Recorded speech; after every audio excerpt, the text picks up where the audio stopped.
watching that game, did he look anything like the C.J. Stroud? And I understand the injuries and all that other stuff.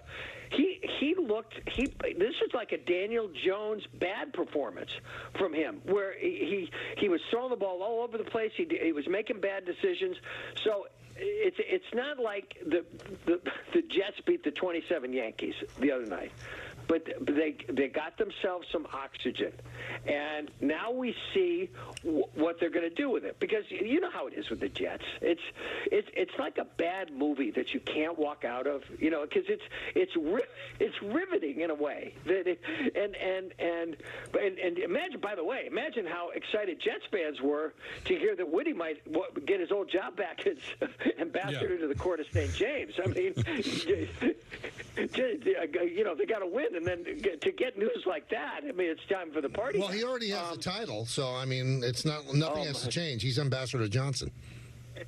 When you say Ambassador Woody, doesn't it sound like it's a Toy Story thing, though?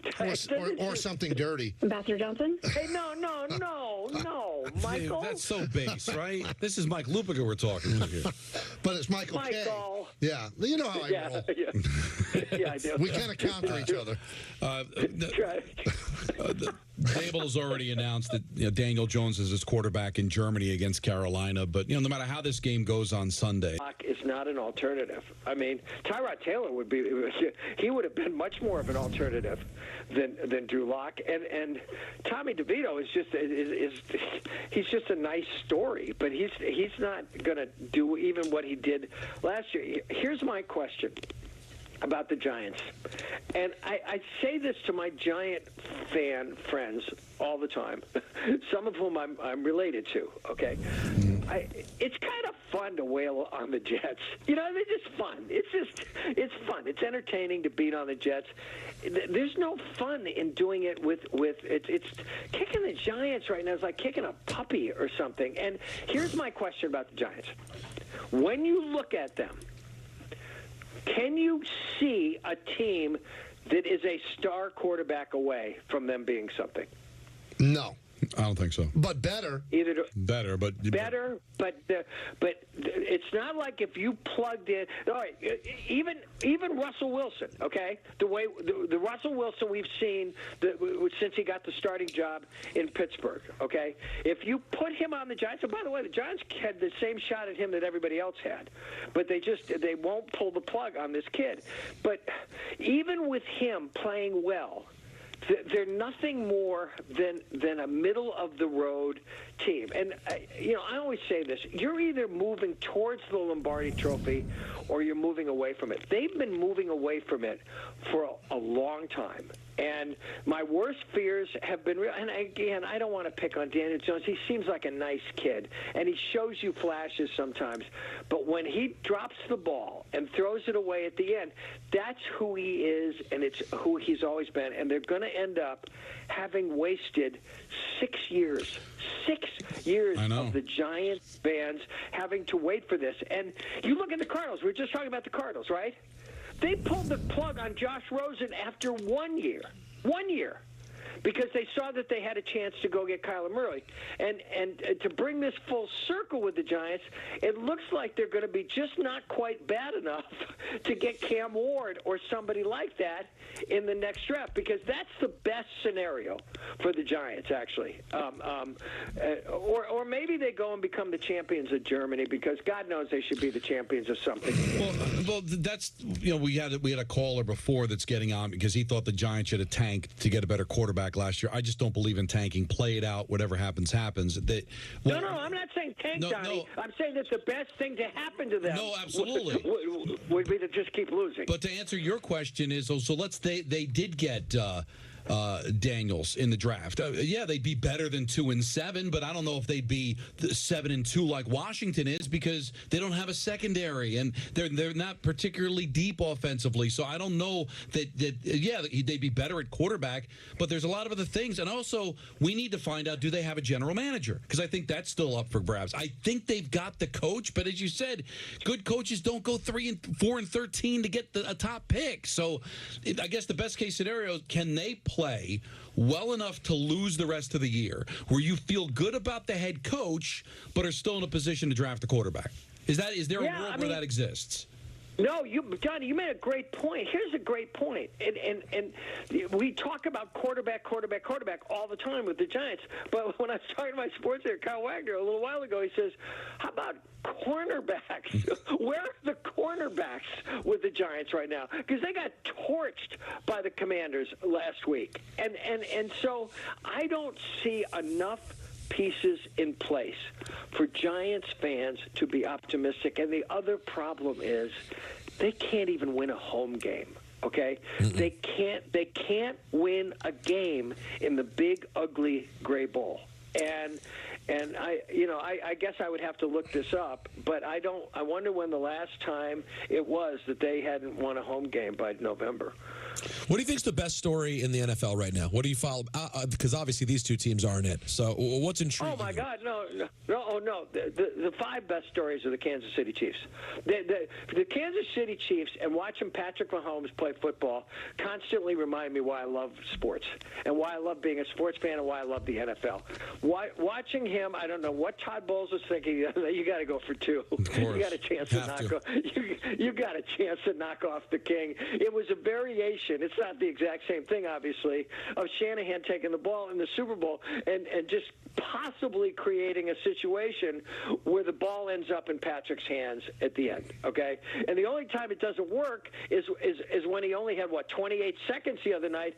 And if DeAndre Hopkins had been looking the right way, I'm not sure they wouldn't have gone down then and kicked a field goal to win the game. I love watching the Chiefs play. They have made, we just came off a World Series where it's New York and L.A. and the Dodgers and the Yankees and blah, blah, blah. They have made Kansas City, Missouri, the center, the capital of the sports universe.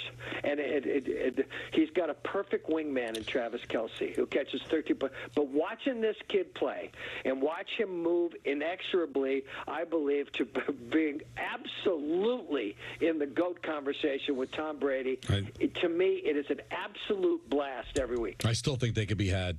I know they're undefeated. It's going to be really hard for them to go back a third straight time, win it a third time. I don't know if it's Baltimore. I don't know if it's Buffalo. I don't know who it's going to be. I don't see them doing it again. I think they're going back to the big game, and right now it looks like the most entertaining game would be against the Detroit Lions. I just think they're all that. They have a coach who is moving really rapidly into the all-time conversation, if he's not there already. They got this kid, and if he gets to 4 Super Bowls at this age, at this point in his career, look out, Tom Brady. Is it true, in closing, is it true that when you work out the Taylor Swift songs? Where did you hear that? I'm just asking. You could, I'm married to someone named Taylor. Yes, and she's very swift. Oh God! Oh my God! That's Scott Boras.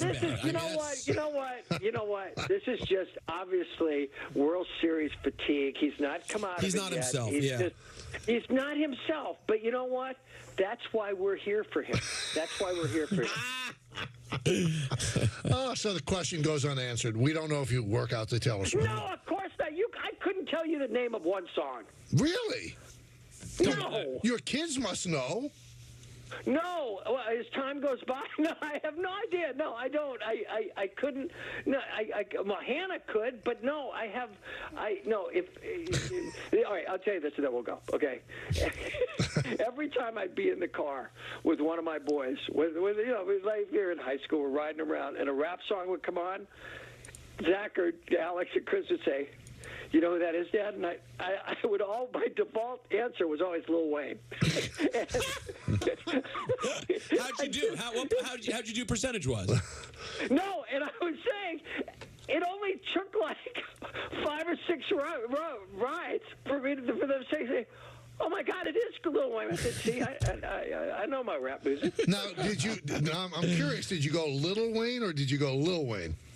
Lil Wayne. No, what he did. Come on. Yeah, come on. Wait. No. Okay, yeah. And by the way, my next choice would have been, and wait for this now, 50 Cent. You know what I'm saying? Yeah. Wow. Lil Wayne or 50. And we do accept 50 Cent as well. Yeah, I demand 50. See, Mike, as a guy who comes from the hip hop world, I'm always quick to tell people who may be a little bit outside of it. No one within the culture actually says 50. It's like only news anchors that say that.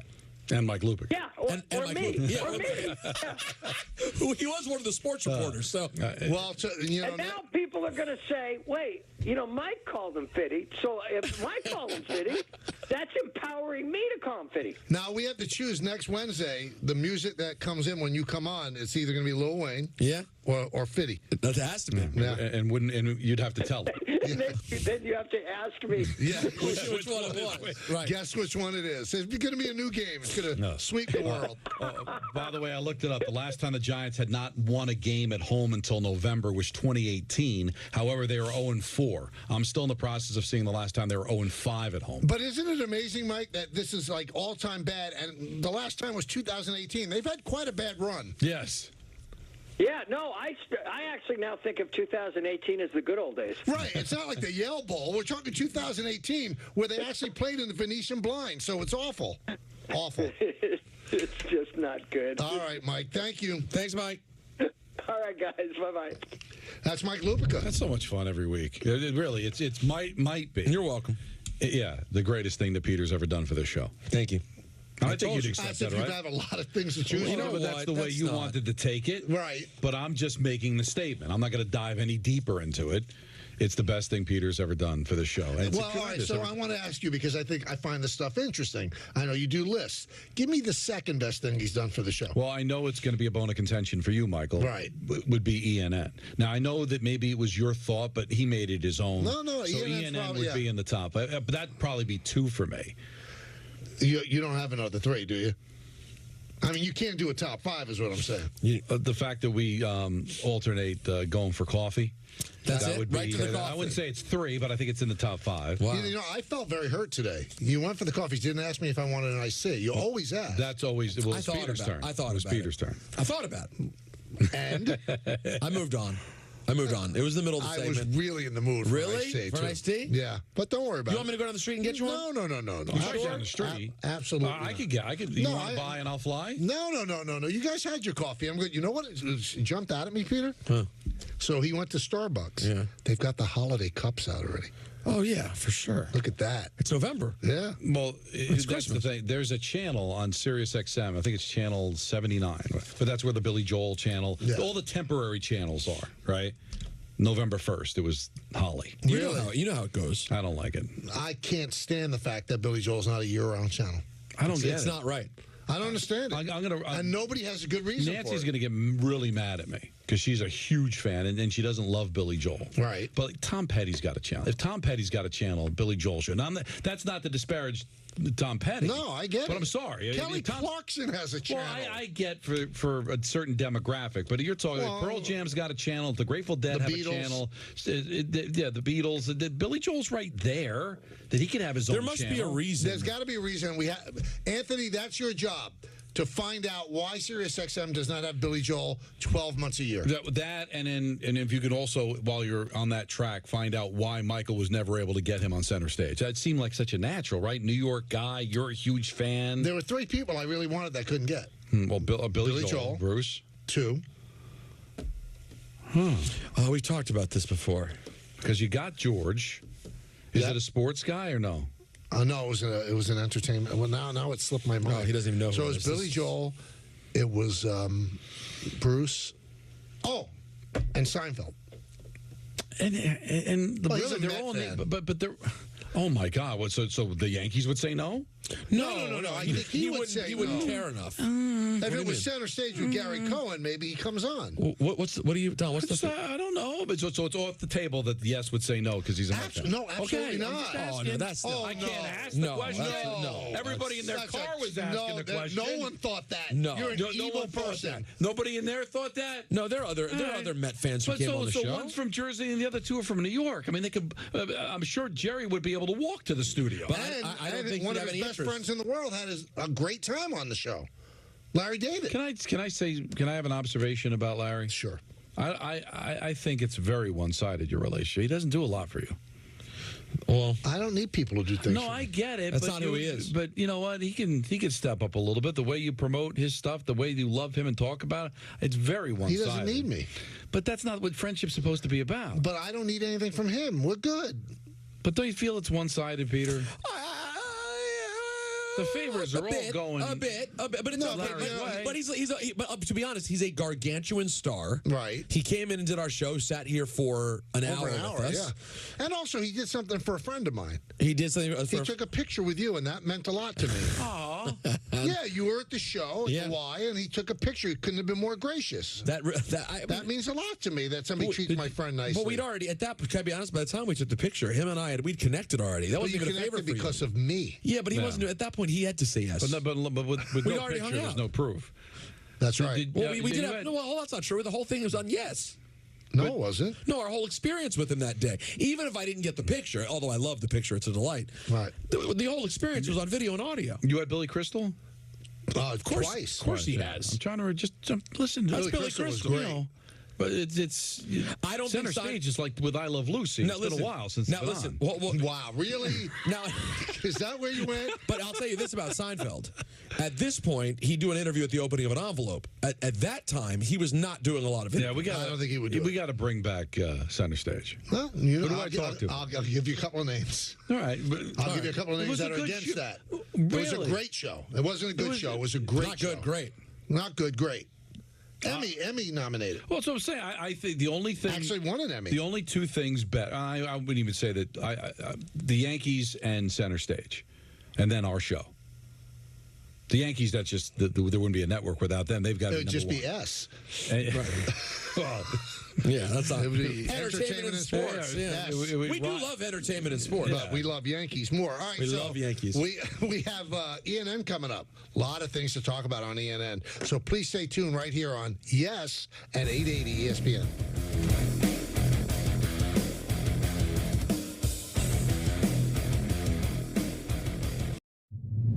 Switch to Square and join over 4 million businesses worldwide. Switch to fast setup and even faster checkouts. Switch to making every sale the way you want and the way they want, too. Switch to one system connecting every tool to every task, even as your business grows. Gain time and peace of mind with tools that bring everything together. Switch to Square today. Visit square.com to get started. With Udemy, there's a world of possibility at your fingertips. With one click, you're in the leading online marketplace for learning and skills. Want to become an AI expert? This is learning from real-world experts around the globe. Want to awaken your artistic side? This is learning your way. Want to switch professions? Help your team reskill? This is Udemy, the power of possibilities. 1. These cuts have likely been sitting out all day long. 2. You have no idea when they were packaged or where they came from. That's why we choose to get our protein from ButcherBox instead. This is high-quality meat you can trust and enjoy. It's packed and conveniently sent straight to your door, so you don't even have to think about your next grocery trip. Stock up your freezer and whip up a quality meal every night by checking out ButcherBox.com.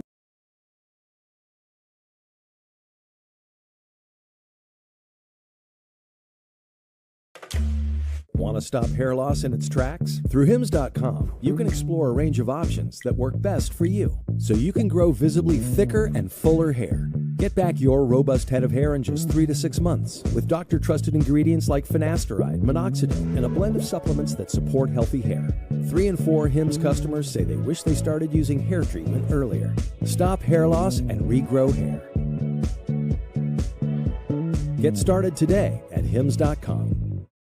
Acorns is built to put investing at the center of your money. Every time you pay for something, they invest the spare change. Every time you get your paycheck, they automatically invest a little bit of it. And even when you buy from some of your favorite brands, Acorns gets you bonus investments. Yes, that's what it means to be growth-minded. To find every chance you can for your money to grow. Acorns. Grow your own. Where'd you get those shoes? The ones that are in it to win it. that always make the grade.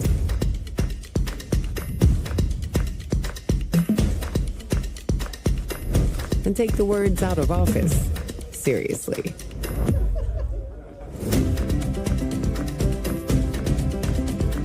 A shoe for every you at DSW. I wanted to improve my credit score as quickly as possible. Borrowing from Upstart was incredibly simple. The interest rates were incredibly attractive. Going through the process took just a couple of minutes. The approval process was basically instantaneous, and I got the money within a few days. Paying off those credit cards meant a lot. It felt empowering to have control over my own credit destiny. There couldn't be a simpler process for paying off your credit cards.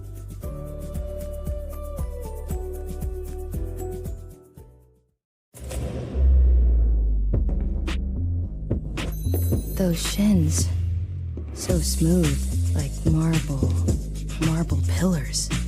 Would have made the Romans proud. Wow, I'm literally thinking about the Roman Empire. Weird. Sort of want to feel them. Weirder. How are your shins so smooth? It's the EOS body lotion. Try mine. Can I feel them? Oh. EOS body lotion. Stay smooth. Hydration is essential, and Advocare Rehydrate makes it delicious. With 8 refreshing flavors like berry lemon ice and pomegranate tangerine, there's a bold flavor for your everyday. Salty electrolyte drinks are out, and Rehydrate is in. With a 1-to-1 sodium to potassium ratio, that means it's a hydration drink mix you'll actually enjoy drinking. Use code THIRSTY to get a free sample pack with your first order of Rehydrate, and try all the best flavors to find your favorite.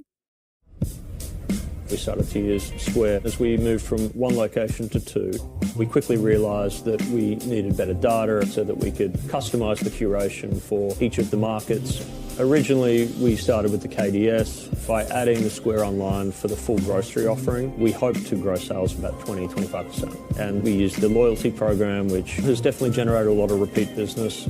Since onboarding with Square, we've tripled the business. It's been fantastic. Chris Sharon back here for the Michael K. Show. After losing the first 2 games of the season, the Baltimore Ravens have won 6 of their last 7. The Bengals dropped their first 3 and have won 3 of their last 4. One of their 5 losses this year is to Baltimore at home back in Week 5. Now, they have a chance tomorrow night on Thursday Night Football for a little payback. A win for Cincinnati in Baltimore would even their record at 5-5. And if the Commanders take out the Steelers, it'll be a 3-horse race down the stretch in the AFC North. By the way, Cincinnati still has both of their matchups with Pittsburgh still to come. Here's a look at the heads of the snake for each team. Both of these guys are in the top 5 in passing yards and touchdown passes as well. Also, each of these guys has a common denominator. They each lost in successive seasons to Patrick Mahomes and the Chiefs in the AFC title game. It was Burrow 2 years ago, and it was Jackson last year.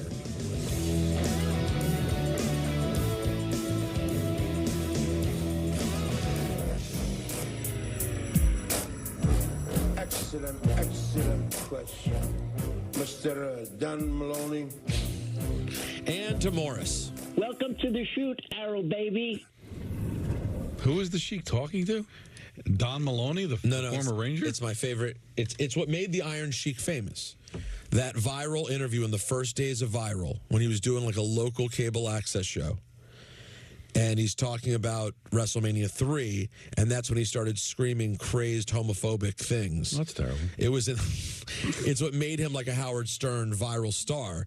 But I love how calm he is when this interviewer, who now has since passed us as well, a cable access guy named Dan Maloney, asked him something about WrestleMania 3, and he goes, Excellent question. Mr. Don Maloney. And that's it.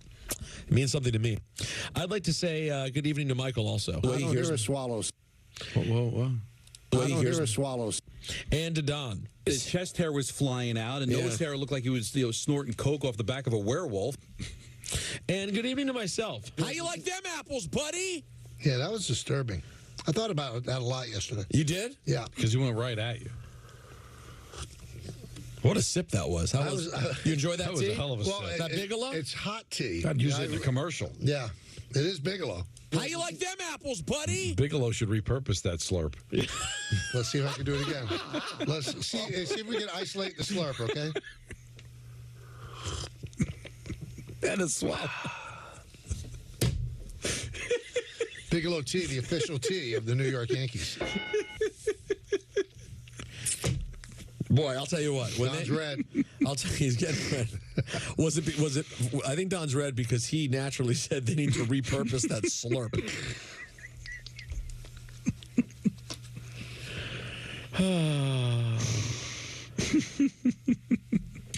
All right, guys. Welcome to ENN.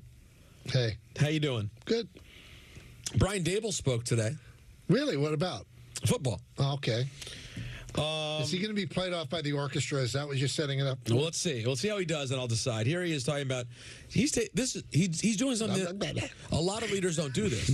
He's taking responsibility for his team's struggles. Well, look, these guys, everybody, coaches, the players, again, you see, look, we all do this to try to win. We spend a lot of time here. We practice the right way. We work hard. And, when you don't get the results, certainly it's frustrating.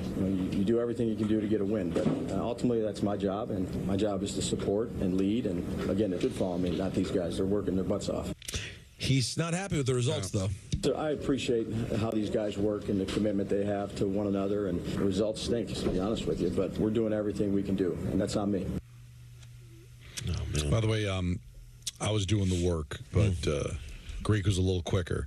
He's gone far back. The Giants started 0-7 at home at the Yale Bowl in 1974. And see, the Yale Bowl says to me a long time ago. Well, 2018 doesn't. Well, they're celebrating the 50th anniversary by losing all their games at home. That's what the Giants are doing. Did you ever go to the Yale Bowl?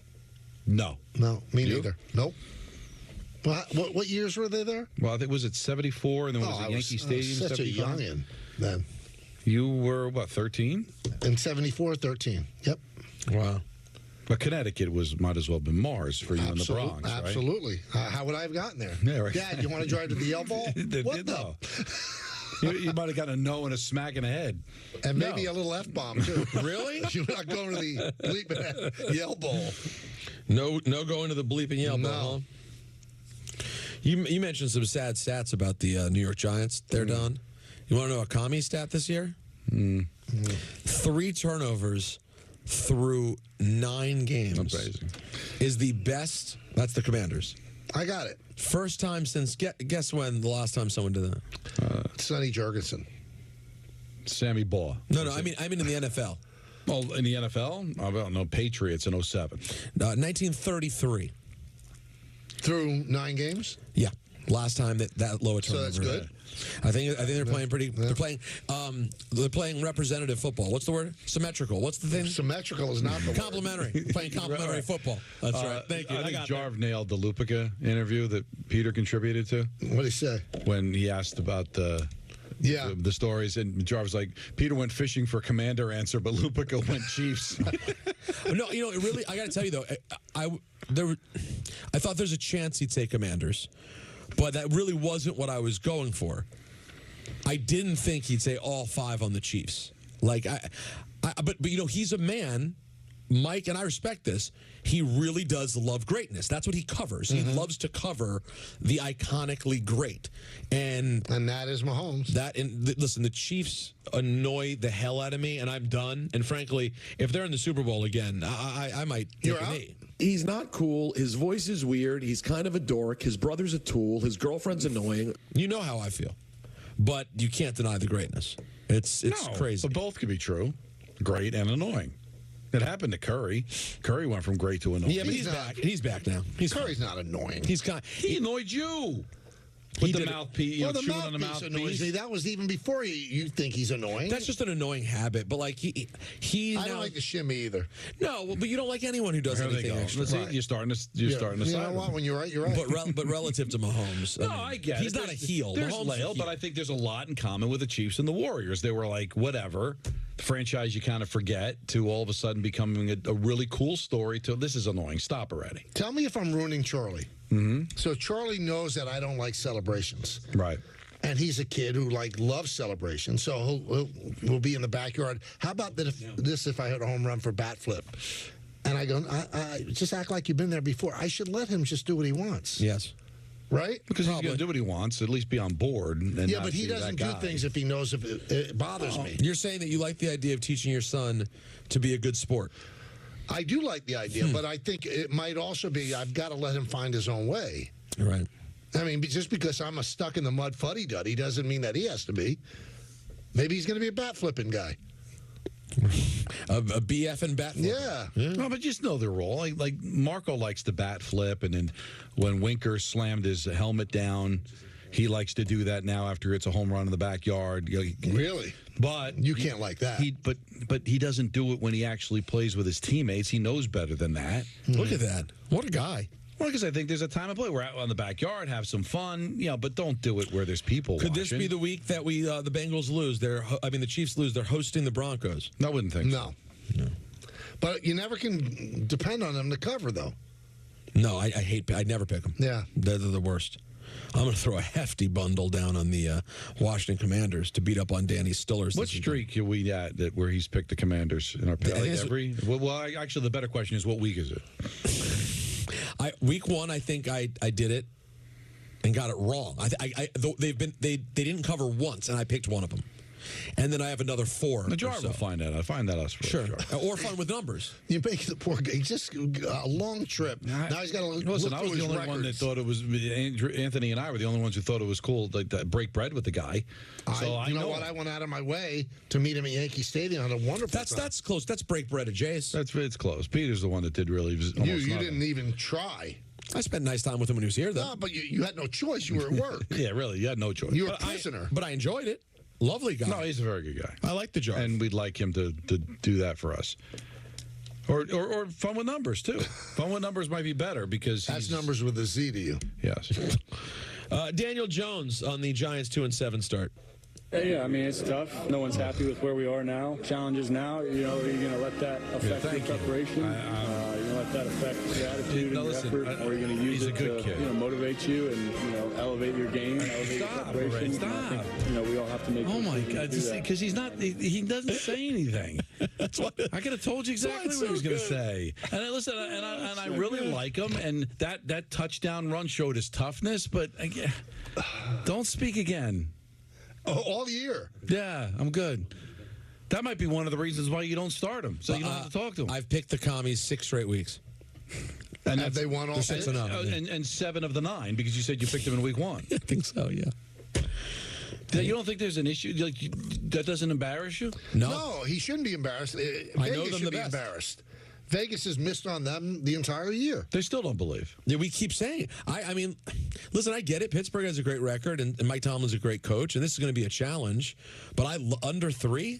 No, you got to grab hungrily. I'm hungry. If it stays under 3, I'm going to hungrily grab it. So if it stays under 3, then it's 3.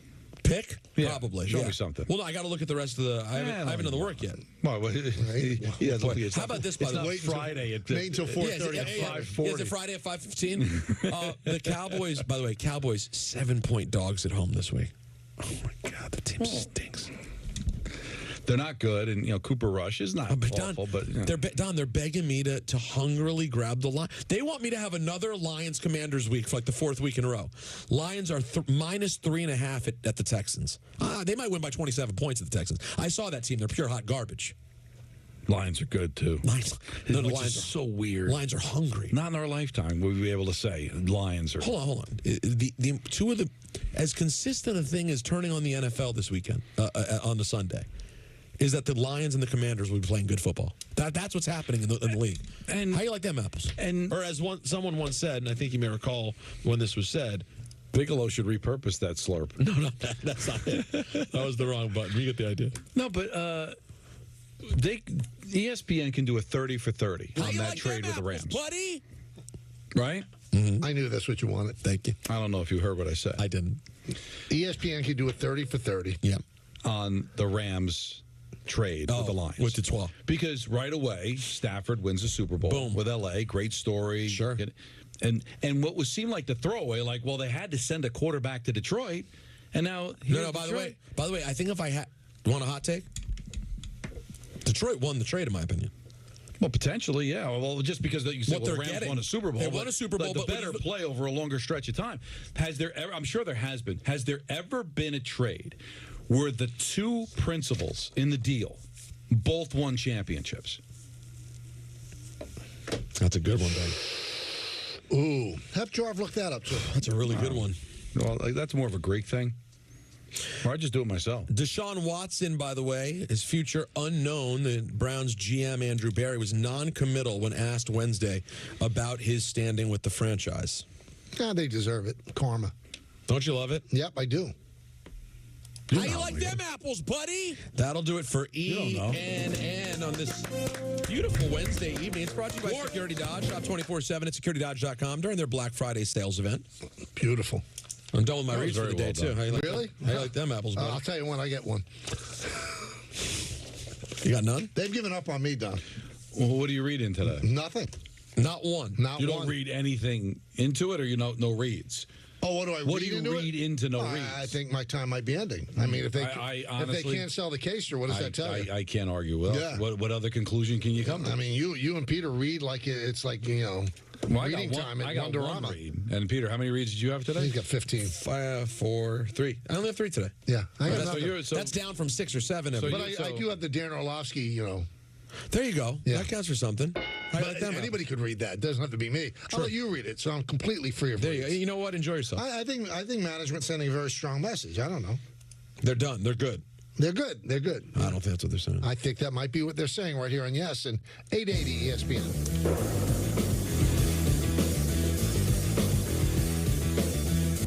With ButcherBox, you never have to worry about what's for dinner. We deliver grass-fed beef, organic, free-range chicken, food, and so much more. Get high-quality meat sourced from trusted partners with free shipping always. So you can always be prepared and enjoy the important things. Sign up for ButcherBox today. Cents. My 2 cents? Here's my 2 cents. I'm planning for the future. Interest plus interest equals more interest. Come on, man. You can get that.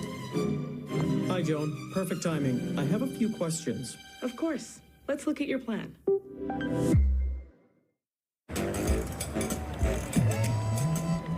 It's big, it's back, and it's only $6. Get the big box y'all love today. And this holiday season, you can order a Cajun-style turkey at your local Popeyes. Love that chicken from Popeyes. Yes Network is now streaming on Fubo. Watch the Nets and more of your local teams. Streaming live on all your devices. Plus, over 350 top channels. Start watching at FuboTV.com. I have sickle cell. I've had lots and lots of blood transfusions over my lifetime. I'm most grateful that people are willing to go out there and take their time, their blood, and give me new life. The Hess truck's back and it's better than ever to the rescue. This year, the Hess truck's here. It's the 60th anniversary Hess Fire Truck. A 3-toy set with blazing fire chief car and motorcycle, loaded with realistic sounds, lights, and a towering ladder. Get it now at HessToyTruck.com with free shipping and Energizer batteries included. For the 60th year, the Hess truck's here. Your attention, please, ladies and gentlemen. You're watching Yes. It's been said that when someone you love has Parkinson's, you have Parkinson's. The truth is, Parkinson's disease doesn't just affect the diagnosed. It affects everyone who supports and helps care for them. Worldwide, over 10 million people are living with Parkinson's, a neurological disease that affects movement. And with so many places to search for information, it can be difficult to know where to begin. The Parkinson's Foundation has answers. Answers for everyone in the fight. We can help you understand the disease, help you find expert care, give you tips for living a better life, share the latest research, help you find local support, and there's a free helpline you can call. Find your answers and join us in the fight against Parkinson's. To learn more, please go to parkinson.org or call 1-800-4PD-INFO. The Parkinson's Foundation. Better lives together. This winter, when you find yourself looking at this, don't do this, or this. When it comes to snow, go with Snow Joe, the #1 brand of cordless snowblowers. With ultra-powerful Ion Plus lithium-ion technology. Snow Joe's cordless snow shovels and blowers are the lightweight, cordless way to clear walkways, driveways, decks, steps, sidewalks, and yards. I've been using the Snow Joe products for several years now. I'm very happy, excited with the way that they work. I also have a battery-powered snowblower, which works amazing. This handy grab-and-go snow shovel weighs less than 14 pounds. It clears up to 300 pounds of snow per minute, throws up to 20 feet away with up to 70 minutes of runtime per charge. Got a bigger clearing job to handle? Forget about gas. Cut the cord and go with Joe. This 48-volt Snow Joe cordless blower clears over 10 tons of snow in 30 minutes on a single charge, about the weight of 5 pickup trucks. You only get that kind of power with Snow Joe's exclusive 24-volt Ion Plus battery technology with EcoSharp power management, driving a heavy-duty rubber-tipped steel blade auger that shreds snow without scratching the pavement and with 0 emissions. Best of all, it starts like this. Listen to how quiet it is. After years of shoveling snow with a traditional manual shovel, my search led me to Snow Joe's cordless battery-operated snowblowers. Ended up being one of the absolute best purchases that I have ever made. Both me and my lower back, thank you. Call now to order your Snow Joe today with prices starting at just $199.99. Or go online to snowjoeontv.com and pay as low as $19 a month. Order now and get 2 free gifts, a premium 3-year warranty, plus free shipping. A total savings of over $100. Call 1-800-238-3495 or go online to snowjoeontv.com.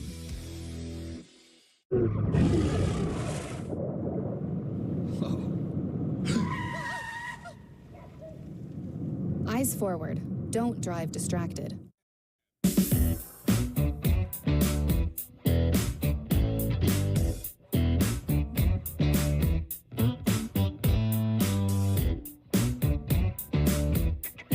Welcome back to the show, everybody. Michael, Don, and Peter with you until 6:30. Let's go back to the phones. Anthony in the car. Anthony.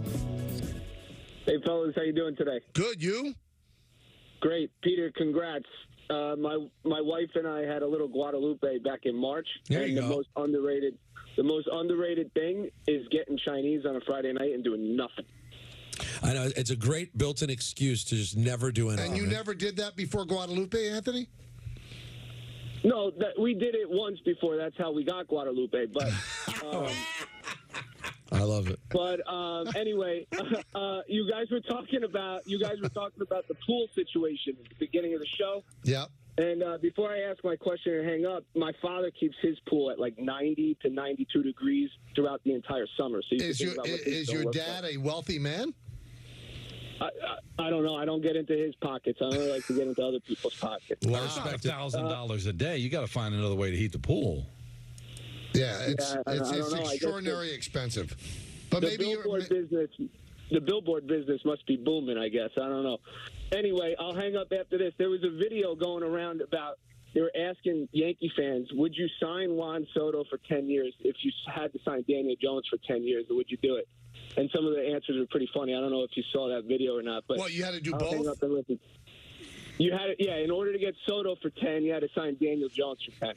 I'm assuming you're a fan of both teams, right? I don't. Oh yeah. I am not a giant Yankee fan, but if I were, it really, I guess, it would depend if I like one of the teams more. But if I like them both equal, I don't know if I could do that. Yeah, you'd cripple the Giants. You'd be crippling the Giants, and there's no. And here's the dirty little secret, Michael, about baseball. Like, I don't know. You guaranteed to win a title with Soto in 10 years? I mean, everybody thought Alex was going to be 4 or 5, 6 championships. You won 1. You can't do it. Now, listen, Anthony roots for both teams. You can't do it, right? You absolutely cannot do it. No, that's. Could you do that, Bill? I'm trying to think of. Well, if you could sign Daniel Jones to like a 10-year, $10 million contract, $1 million a year, you could just cut him. I try to get around it. But that's not. That's almost like the way we circumvent your woodges. Yeah. You don't like that. No, that's Can you why. bring that back? I miss it. No, unless you guys want to play fair. What if I told you that I'd make more of a concerted effort to play? Do you have any? I It's would, Wednesday. I would think of. I It don't is have any Wednesday. today. I don't have any right Get now. Greek to write a few. Greek's good at that. Greek really has a sick mind. Well, that's what I'm saying. Yeah, it's deep. Yeah. Speaking of sick, by the way. Oh, boy. I watched the new Demi Moore movie. I think it's Demi. But Yeah, I go Demi, but I don't think you're wrong. I think it's preference. I think as the years have gone on, it's become Demi. Okay. What movie is this? It's called The Substance. Right. It's a horror movie about an aging Hollywood woman who, in a desperate attempt to stay young and hot, sort of like Death Becomes Her, decides to take this substance to keep herself young. But there's Interesting. a lot that comes with it. And I will tell you, it involves a basically constantly naked Demi or Demi Moore and Margaret Qualley. Interesting. Back and forth nude between the both of them. And where can we consume this? It's what app? I'm assuming it's an app. It's on. You currently have to pay for it. I understand. Well, I'll wait. It gets disgusting though. It is horrifying. Really? But it is a pretty good and interesting movie. So is it total nude or is it semi nude? Yeah, I think that's. Thank you. I'm here all week at least. That's good. That was. You know what? That's a you know what that was? That's a bounce back. No, it's a bounce back. Absolutely terrific. Semi nude is that's a bounce back. Thank you. It looks like you really appreciate it. It's basically beyond semi. Total. Not total. Double F? Full frontal? Full frontal is Jace? Okay, a Jace. Interesting. Yeah, but it's Demi still looks tremendous, by the way. She's doing great. Right. Even though the movie is ironically about someone of her exact age going where she's going. So is it a good movie? Because I don't care about nudity. I know you could don't. Go to, No, you don't care about it. I know you many wouldn't. sites to see that. No, listen, it's a good movie. Margaret Qualley was one of the Manson women in Once Upon a Time in Hollywood. Yeah. How do you know everything? I just went to IMDb. Oh, you didn't know that? As soon as you said She's naked and woman, I wanted to find out what woman I'm going to imagine naked. So I went to IMDb. I'm just being me. No, you got to be you, and you should only be you. You really are a beauty. I was. I don't know. I've never met anybody like that. I had a period where I was friends with Margaret Qualley's sister. I went to IMDb. On the Disney computer. On the Disney computer. There's no firewall. Well, it's IMDb. I'm not like searching Margaret Qualley naked. That would be a problem. But I can't go to IMDb. I just wanted to put a face to the image I was creating in my head. A little known fact: if you go to a bad site on a Disney computer, it blows up in your face, blinds you. Is that true? Yeah, I don't think Try so. it. Yeah, I think they'll probably just let me go.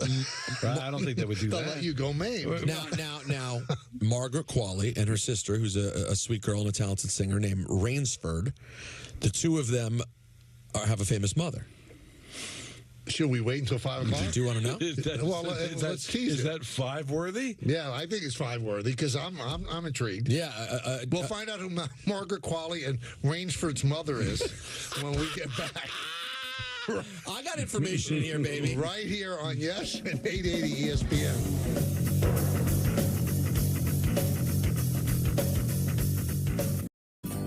Dear unbreakable spirit, when the terrain is gnarly, you steady us.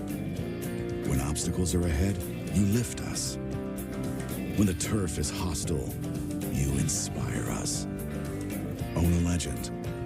Toyota Trucks. Get Black Friday savings all month long. Lease Tacoma for just $289 a month or get 1.99% APR for 72 months on a new Tundra.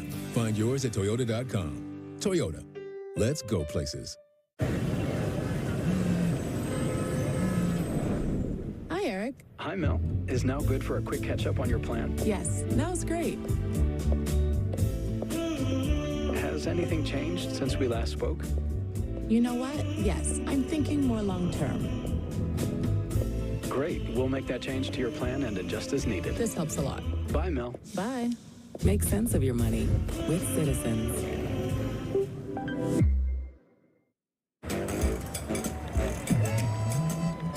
It's big, it's back, and it's only $6. Get the big box y'all love today. And this holiday season, you can order a Cajun-style turkey at your local Popeyes. Love that chicken from Popeyes. Untuck It makes every guy look better. From tall to short, from big to slim. From our iconic button-downs for all shapes and sizes to a whole lot more. Try us today. Untucking. We just make guys look better. Oh, and we make great styles for her, too. Find the perfect fit at untuckit.com in more than 80 stores worldwide. Does RexMD really work? Over 85% of patients said not only does it work, they saw results the very first night. Get started with the 30-day sample pack. Generics now only $1 per tablet at rexmd.com/30.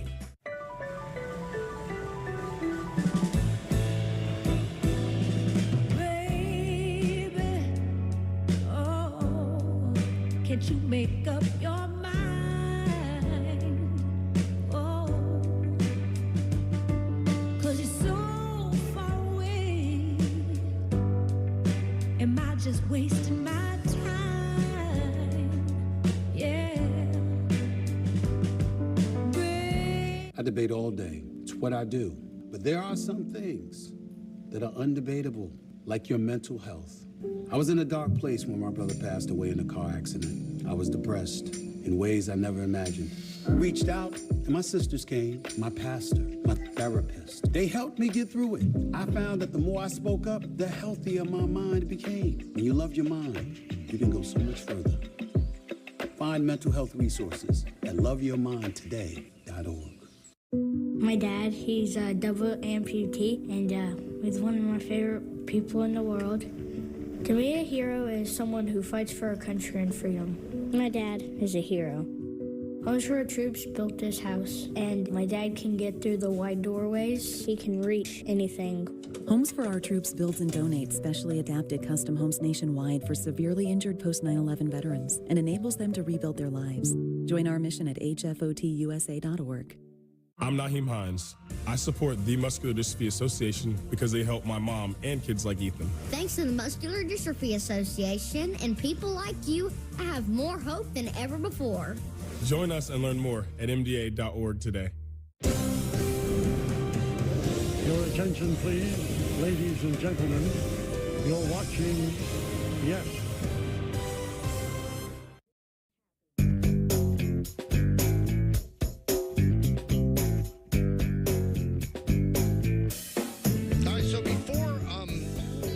Pays off the tees. This is interesting. According to Bob Nightingale of USA Today, the Dodgers plan to have Mookie Betts return to the infield in 2025. Isn't it interesting, Don? They now have a vacancy in right field. You know who plays right field, right? Mm-hmm. I think they're going to make a run at Soto. I think they are. Now, I don't know if they're going to get him, but, you know, Betts has played the infield before. Right. But the idea that you're freeing up the position that Juan Soto plays, that sounds more like more of really getting involved than just kicking the tires. And baseball's going to have a real problem if this happens. Listen, I know Yankee fans don't have a kick coming because that's the way the Yankees were 20 years ago. Looked like they got every big player. But after getting Ohtani in the way they did it with the deferments, and getting Yamamoto, and then they go out and get Soto, Michael, the two biggest free agents, the three biggest free agents you can make a case over the last 3 years or 2 years are going to be Dodgers with already having Betts.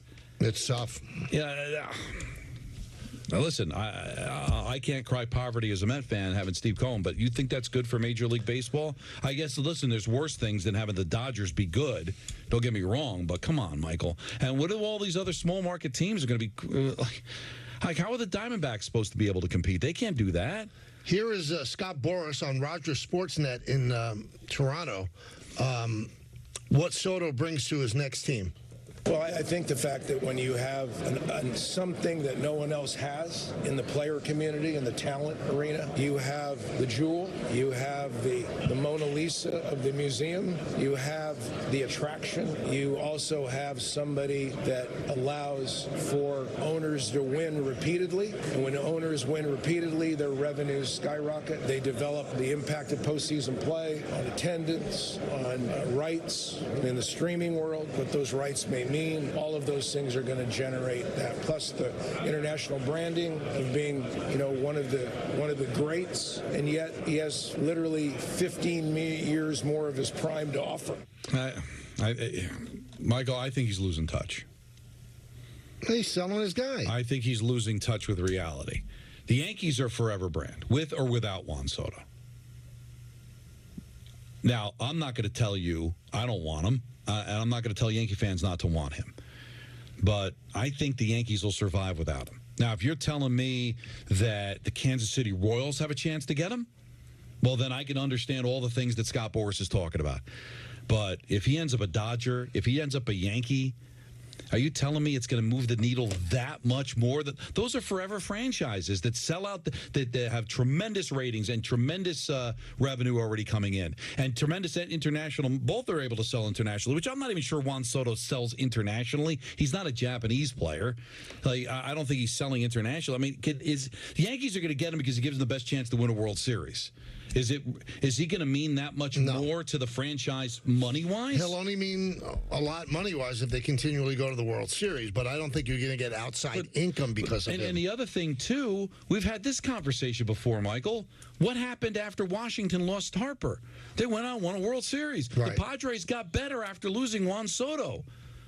So don't make it seem like this is your only way to win. I'm not saying that the Yankees are definitely going to be better or even as good if they lose Juan Soto. I can tell you they're still going to be the team that they've been for the last 30 years, competing for a championship every year. Same with the Dodgers.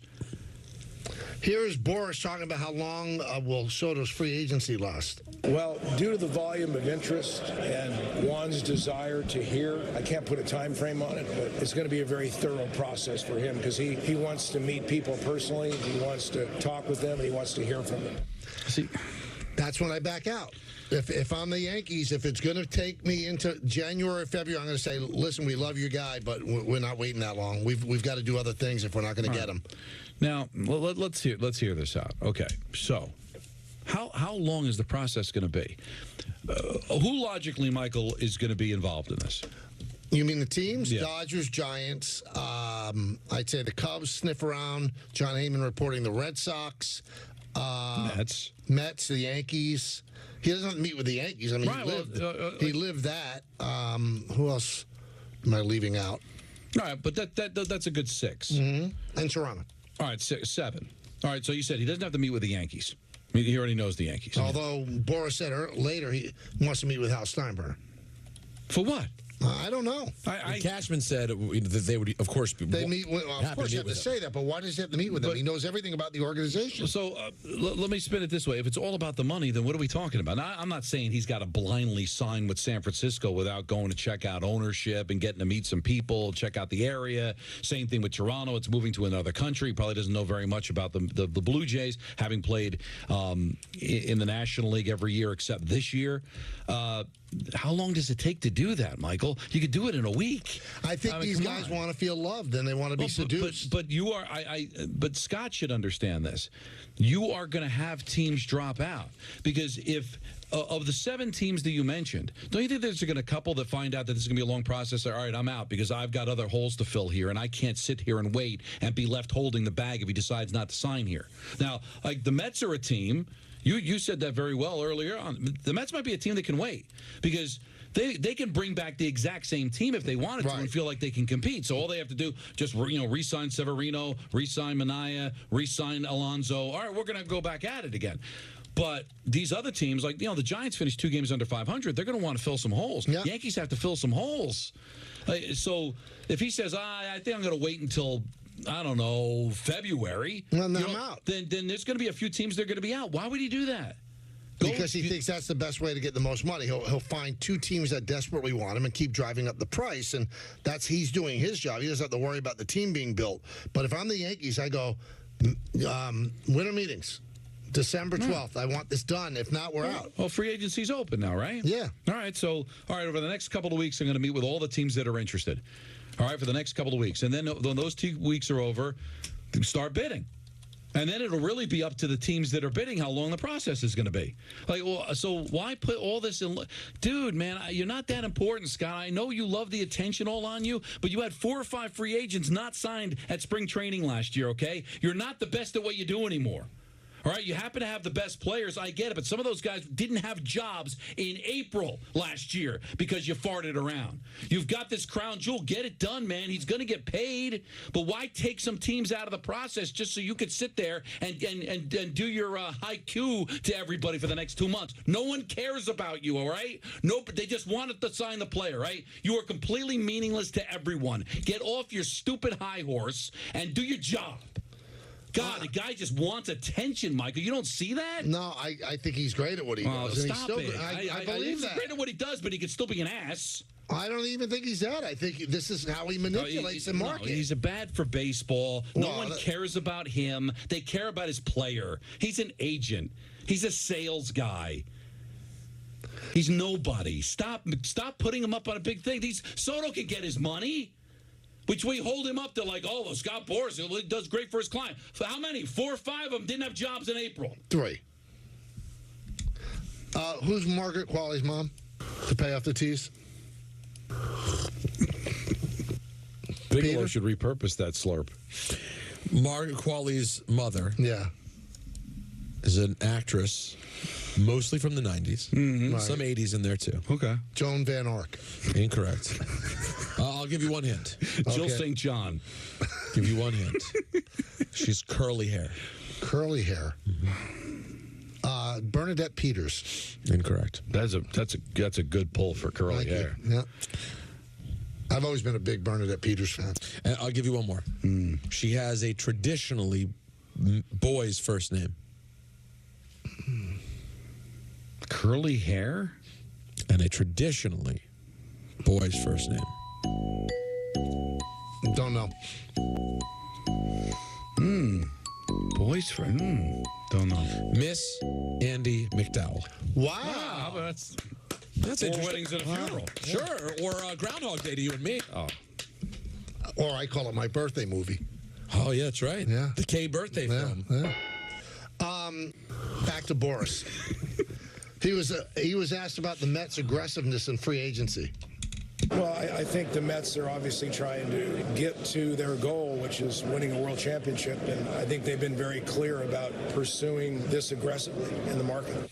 And then he was asked about Alonso's market. You know, we hear a lot about the bear market for power hitting first baseman, and I mean, for Pete's sake, it's the polar opposite.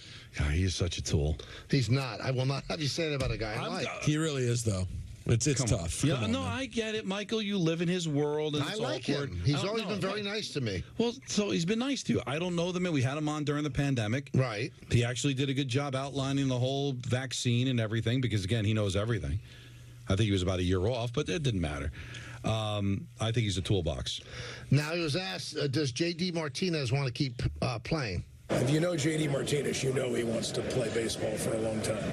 And he talked about Manaea's. He represents everybody. Manaea's free agency. I would say that Sean Manaea has put himself in a position that of being a 1-2 starter versus being considered a 3 starter coming in. His adjustment and ability to pitch up in the zone and strikeout rates, his command, all of that has resulted in a reevaluation of the industry of what Sean can do for them. And he has a very, very vast market right now. See, he's always working it, Don. He's trying to drive the price up with the Mets. But do you know who the flower girl is from Manaea's wedding? Oh. The little girl said, Buck. Oh, yeah? Yeah. Lindor's the Yeah. But Michael, I just the reason I say he lost his fastball is because all that used to work. It doesn't work anymore. These guys have better numbers than he does. I think it'll work with Soto. Well, because it's like saying Roger Goodell's a good commissioner because of all the money he gets from the networks. He's got a product to sell. He's got a great client. I give him credit for winning Soto over to be part of his clientele, but Michael, come on. You don't think I could sell Soto? No. It's time now. You're wrong. And I wouldn't take 10% either. I'd take 1. I think they make 4%. All right, I'd take 0.5%. Time now for the Dan Orlovsky Report. There he is. Brought to you by Amazon Pickup. What's up, Dan? What's up, boys? How we doing? We're doing great. Don made a statement yesterday. He thinks that the Chiefs are very beatable. Do you agree with that? I think they could be had, is what I said. Okay. I think they're way less beatable this year than they were last. To beat the Chiefs, you're going to, one, have to catch Patrick on a B or a C day. He doesn't have many of them. Number two, you're going to have to get them in the opportunity where you can take advantage of the left tackle. The left tackle is really the only weakness of the offense right now. And number three, you're going to have to be so efficient on your offensive drives versus a tremendous defense, because Kansas City just owns the football right now. You don't get that many possessions. That's something that people don't talk about enough. It's like you're going to get 6 or 7 possessions against them. Realistically, you're going to have to score on probably 5 of them in some capacity with some points. So are they beatable? Yes. I don't think there's a ton of teams that I think can beat them unless they play perfect games. I just think that when you look at the games that they play, I mean, they're undefeated. But is it just a case of toying with teams? I mean, I don't think the Bucs are that great of a team. If Tampa decides to go for 2, they might lose that game. You know, the Raider game, the same thing, 1-possession game. The Saints kind of hung around. Chargers hung around. Falcons hung around.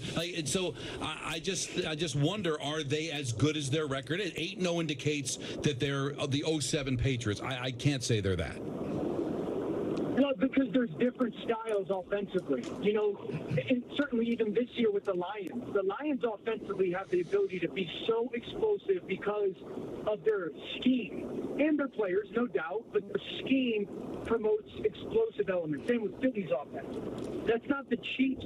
The Chiefs aren't going to blow anybody out, really, because, again, their offensive philosophy or the way they go about it is efficiency. Ball comes out, yards after the catch. They're very, 2nd and 7, 3rd and 3 oriented. And so you're just not going to score a gajillion points playing offense like that. Now, one, you don't hurt yourself that much. Now, Patrick has played better over the past couple weeks. And again, their whole philosophy right now, I think, is our defense is so good. And you're going to figure our way through the game offensively, and then we're going to win it. So I totally understand your point of the way it looks, BCS era type of thing, but they're just not built to be explosive offensively in the way that we see some other teams. But make no mistake about it, beating them is going to be so difficult to get done. All right, so let me, a curious question, but I think it can elicit a good response. You have the opportunity, you're putting a team together, and you could have prime Tom Brady or prime Patrick Mahomes. Who are you taking? What a question. I still think I take prime Brady. I really do. Wow. I love Patrick. He's one of my favorite players ever. He's the best player that I've ever seen.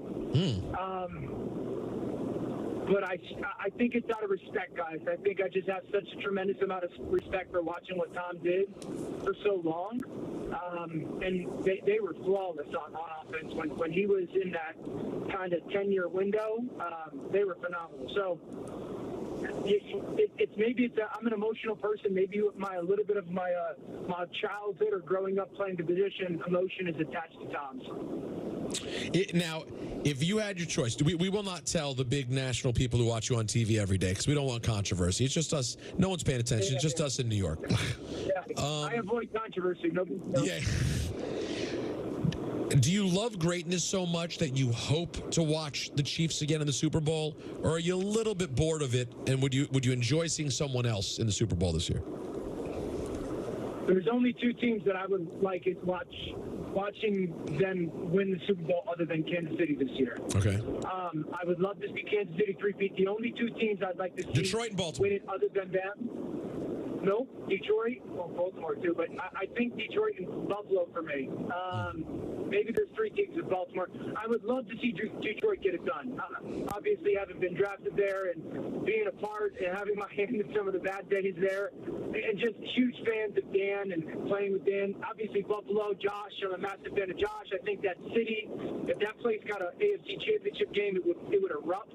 I would love to see that.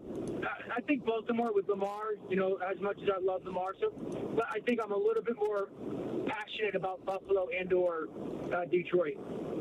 All right, there's a window, an avenue, if you will, for the Jets.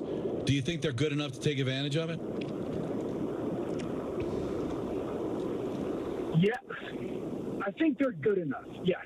I think the 2 things that have kept them alive and keep me maybe with my toes in the water are they have been so bad at beating themselves. And if they just clean it up a little bit over some time off, if they can just clean it up a little bit and get out of their own way, if they can get a field goal kicker to make some kicks, then maybe they can go on a run. The second thing is this, and this is a little bit different this year in the NFL than past. The parity is not a part of the NFL this year. One of my kind of like joking complaints over the last 3 seasons is for a person who, prides himself on watching every snap, every team, it's felt like, has been in the race until weeks 16, 17, 18. And that just promotes and provides me with more work to do. That's not the case this year. There are teams that have just completely fallen off and no longer are part of the conversation for the playoffs. In the AFC, you're already looking at teams like the Jacksonville Jaguars out of the conversation, the Miami Dolphins out of the conversation, the New England Patriots out of the conversation. You're probably a week or 2 away from maybe the Raiders out of the conversation. So right there, you're already down to 12 teams that are still in it. That means 7 spots. So they're still in it just because there's less good teams in the AFC and the NFC this year. One team that's out of it is the Giants. I mean, what is the story with Daniel Jones? I mean, you pick apart every piece of film. Sometimes he looks, wow, he's good. Other times, wow, he's bad. But 6 years with not knowing what he is tells me that we know what he is. What do you feel about him, Dan? Oh, you absolutely know who he is and what he is. Daniel Jones is at his very best an average starting quarterback. But for him to be at his very best, he needs really good people around him in a top 15 defense. And then that will give you somebody that is like maybe a lower-tiered Kirk Cousins, a lower-tiered Baker Mayfield, a lower-tiered Geno Smith. I don't think he ever gets to them when they're at their very best. When those guys are playing their best, they're top 10 players in the league. I just don't think Daniel Jones can ever get to that. So what do we – and guys, like, let's just keep it real. You're in a division that you got Jaden now and you got Jalen Hurts in Philly, and there's talent. At some point, you have to feel like when you step on the field, you have a chance with the guy across the other guy, and the Giants don't. Great stuff, Dan. We'll talk to you next Wednesday. Thanks, guys. That was the Dan Orlovsky Report brought to you by Amazon Pickup. Amazon Pickup is a convenient and secure way to collect your Amazon packages from locations near you. Interesting stuff from Dan. We'll also hear from Joe Douglas. The Jets GM spoke today because, of course, he did. He waited. 1-800-919-3776. You're watching us on Yes, and you're listening on 880 ESPN. The Michael Kay Show on Yes is presented by Untuck It. Shirts designed to be worn untucked. Shop now at untuckit.com. The best ideas come from solving common problems. My problem, like a lot of other men, I couldn't find a shirt that looked good untucked. So this became my passion, to design a shirt that captures the perfect balance between length and fit. Easy to say, not that easy to do. But with some innovative design changes, we did it. Our problem, my solution. Untuckit.com.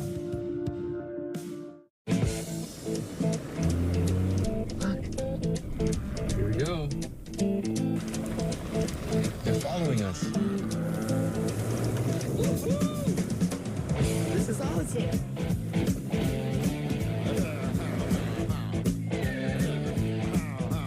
Giddy up. The first ever Nissan Rogue Rock Creek. Now, get 3.39% APR financing for 60 months on the 2025 Nissan Rogue Rock Creek.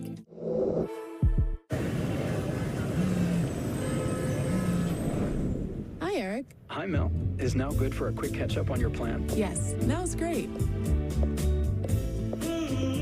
Has anything changed since we last spoke? You know what? Yes, I'm thinking more long-term. Great. We'll make that change to your plan and adjust as needed. This helps a lot. Bye, Mel. Bye. Make sense of your money with Citizens.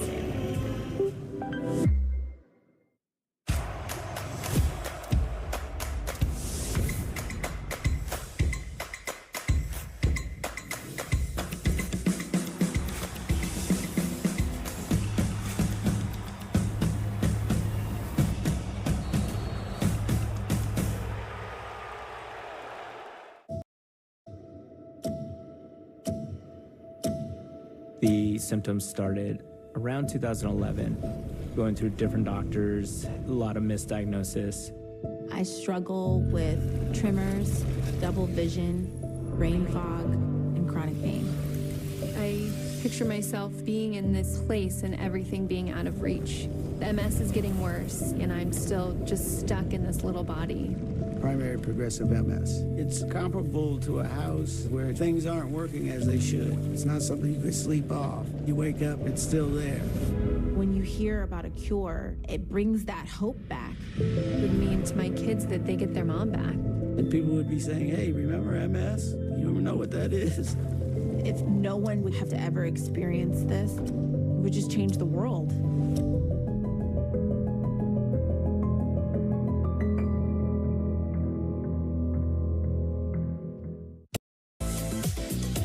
Nothing feels as good as driving a new Hyundai. And now you can get a great deal on your favorite model at the Hyundai Getaway Sales Event.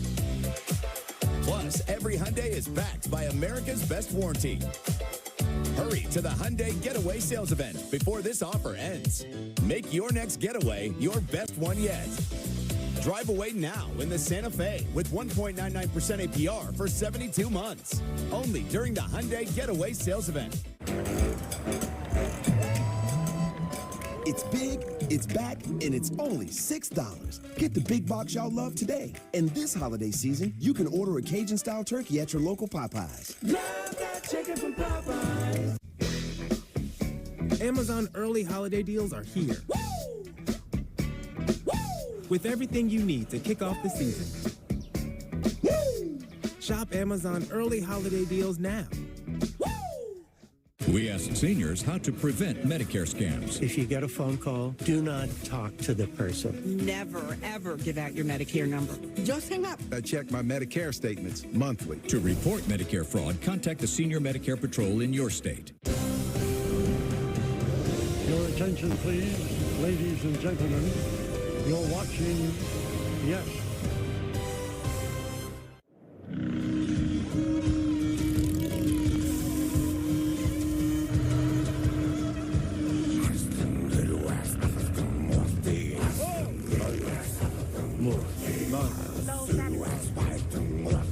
Mo. This Movember, the moustache is calling once more.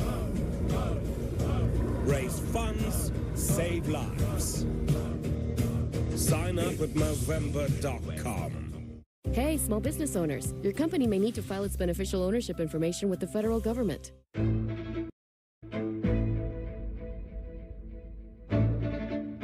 A team grows in Brooklyn. Board by board. Block by block. Play by play. Shot by shot. We got Nets. You coming?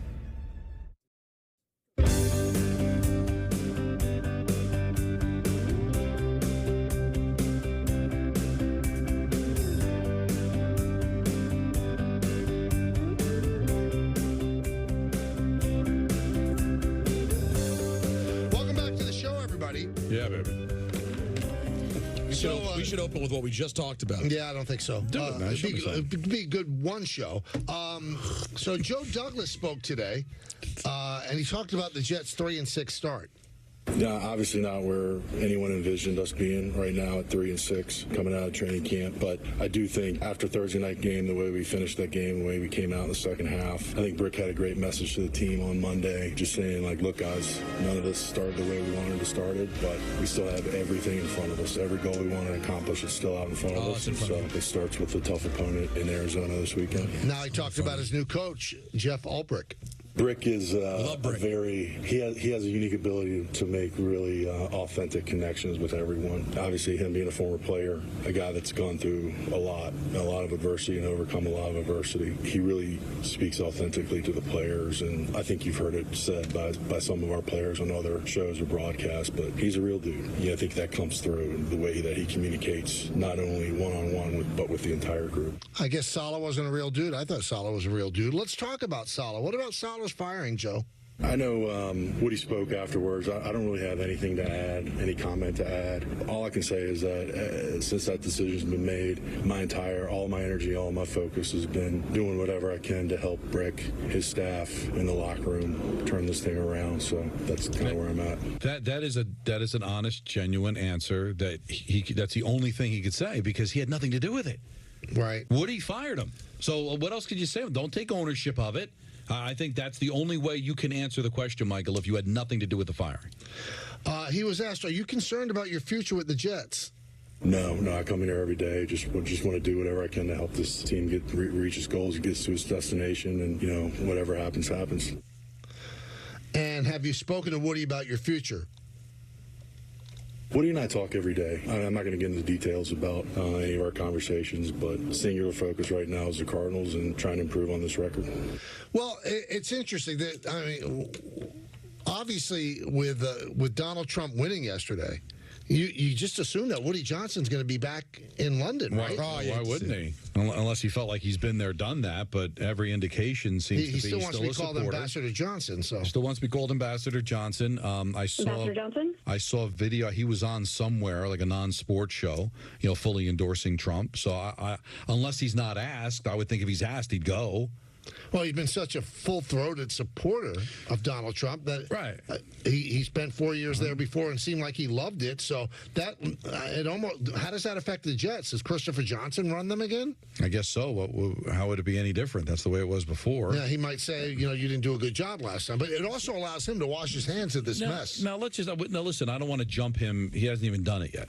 But all indications are it's on the table, at least discussed, right? You would think, yeah. How is that stable for an organization that might be looking for a quarterback, or even if Rodgers decides to come back, like signing free agents, you don't know who the owner is. Is he in? Is he out? Who's the coach of the team? See, this is the other thing, too. Say what you want about Saleh, whether he deserved to be fired, whether he's a good coach. You've handed it to somebody that's never done it before. Oh, and then now go make the playoffs. Like, could they have looked to find somebody else? Could they have found somebody that was more qualified than Ulbrich? So you wanted to just create a spark. So you thought, all right, coaching-wise, we're fine. So I guess Rodgers handles the offense, Ulbrich handles the defense. We're all good. But isn't that a lot to ask Ulbrich to go try to navigate a team to the playoffs when he didn't even know he was going to be a coach 2 weeks ago? It's crazy. I mean, it was such a narrative here in New York that James Dolan was a bad owner. He wasn't a bad owner. He probably believed in people that weren't good and gave them full blurry reign. line there. What was that? It's a blurry line. It is a blurry line because you hire those people. Correct. But he does want to win. Now, Woody wants to win too, but it seems like everything he does is the wrong thing. Firing Saleh was not the right thing. It just wasn't. So maybe if he's out of the day-to-day operations, that's better for the Jets. I guess, unless he's doing it from afar. I mean, his brother's running the team. Would they be of like mind? You would think so. Now, Chris is around. He did it for 4 years. So But think about what this says. You're a Jets fan. You pay for season tickets. Mm-hmm. You deal with all the PSLs and everything else that comes with rooting for this team. They're bad year after year. You keep supporting, hoping that over the years, one day they pull it together and you win something. And the guy who ultimately is the boss. It's his team. The guy who you're putting money in his pocket to support his team. The second that he gets a job that he considers to have more clout, he ups and leaves this. Right. What kind of message is that to the season ticket holders? That it's not the most important thing. It's not the most important thing. That's guys, I'm sorry. I just don't know if you're ever going to be successful when the person who's supposed to care the most doesn't care more than, as Michael sort of called it, a novelty position as ambassador. Yeah, you're not solving the world's problems as an ambassador. No, you're having tea and strumpets. Tea and crumpets. Strumpets. Not crumpets? No, it's crumpets. It's from Dumb and Dumber. But yeah, the point is you're correct. That's the job. It's nothing. And you'd rather do that? I think he'd rather do that. But when we used to be out there a lot, it's like I said, wow, what a great investment you made. You bought the team for like $900 million. $900 million. $900 million, and it's worth so much more now. He goes, that's a terrible investment. I said, what do you mean? He goes, if I invest that in the stock market, I make so much more than if I sell this team. It's like he was like not all in like that.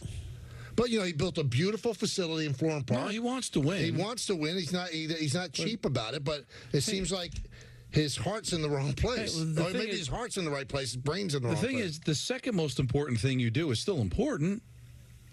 But to Peter's point, what message does it send that it's not the most important thing? Nobody says he doesn't care. Nobody says he doesn't want to win.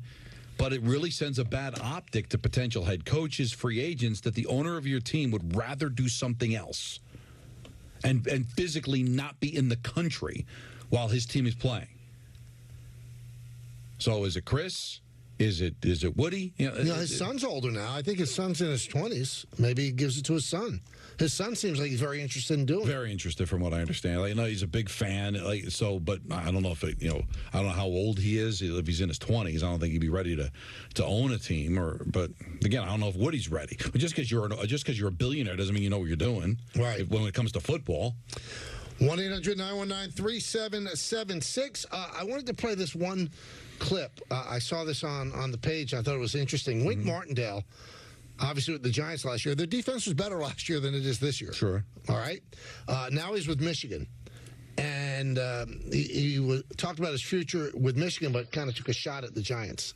I haven't sat down and thought about the long haul. When you're 61, you just try to think about tomorrow. I'm glad that I'm here. I love the players that we have. Obviously, a different game. It's a lot better than being in some places that are 2-7. I'd like to know the inside information on that. Obviously didn't get along with Dable, but, he was a good coach. Whoever you blame, it probably wasn't a good idea to have him go. But yeah, we'll never get that real story. But how much of it is his fault? I really don't know. I think the only way we'll get that real story is if Wink blinks and tells us it. Not as good. You set a really high bar with the demi-semi thing. Semi. That was really, Semi. That was something. You think that's one of the best things I've ever said since you've been here? Yeah, well, in terms of dad jokes, that's up there. No, it's the funniest joke you've ever told. Wow. I don't know if it's the best thing you've ever said. It's the funniest joke in 22 years. You think it's the funniest thing I've ever said? Yeah, on the air. You're very funny off the air, but you work blue.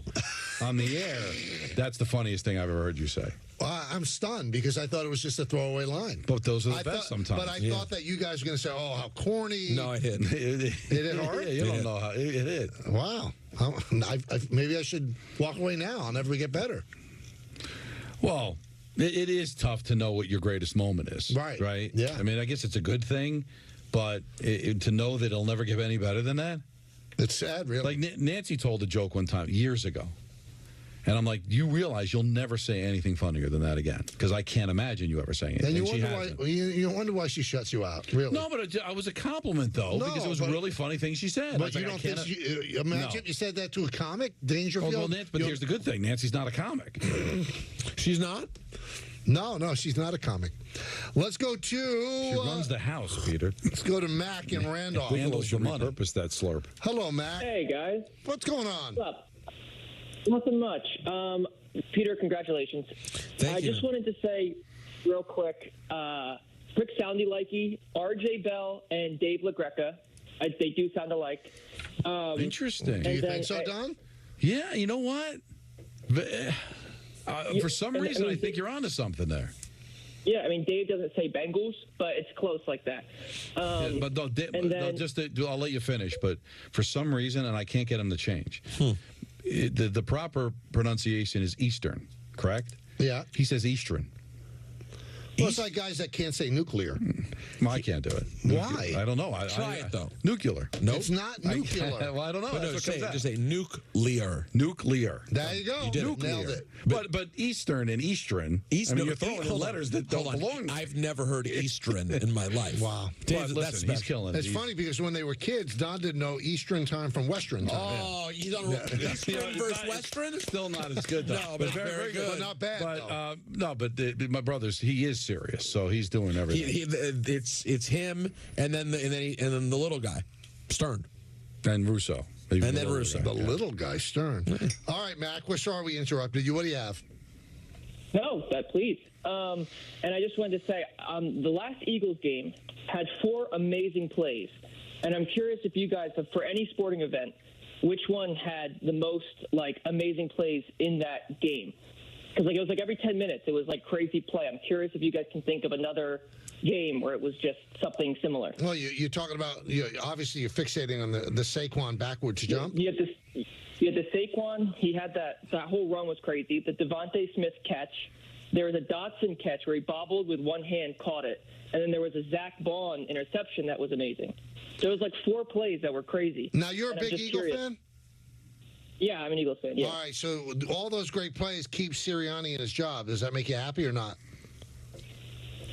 I don't love him with his game decisions, but the players seem to like him a lot. I don't know if Jalen Hurts does.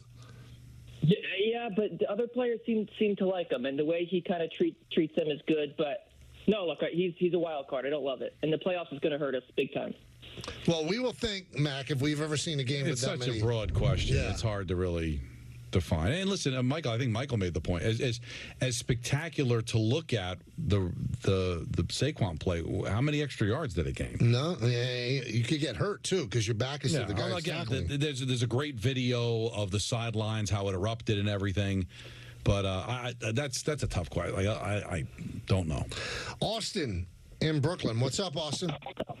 Hey, guys. Thanks for taking my call. You got it. I'm just calling for something that Peter said, and Anthony said something funny. I'm not defending Winnie Johnson. When it comes to teams that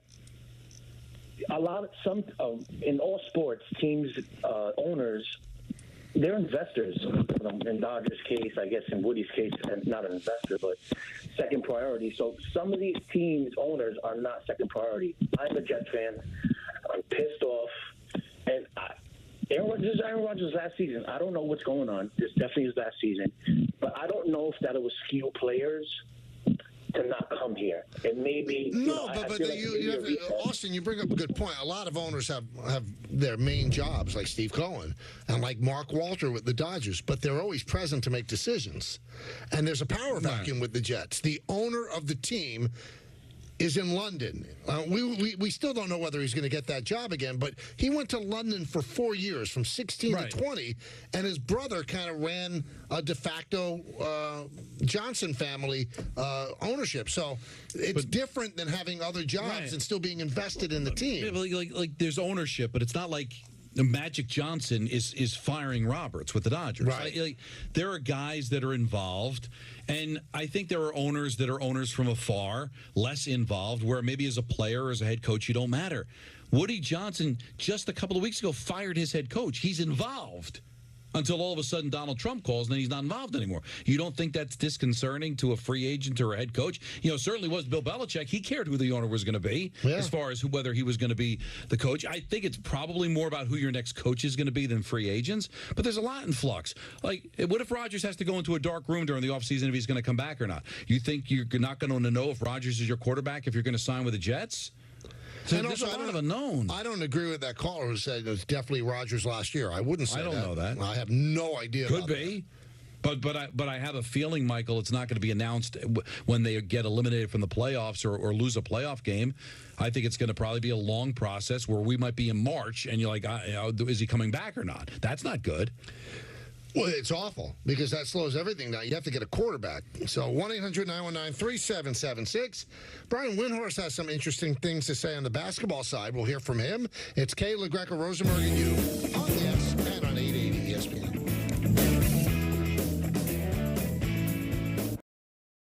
Dear non-stick surface, you're great for scrambling eggs, but to drive on, well, that's what it feels like when things get rough.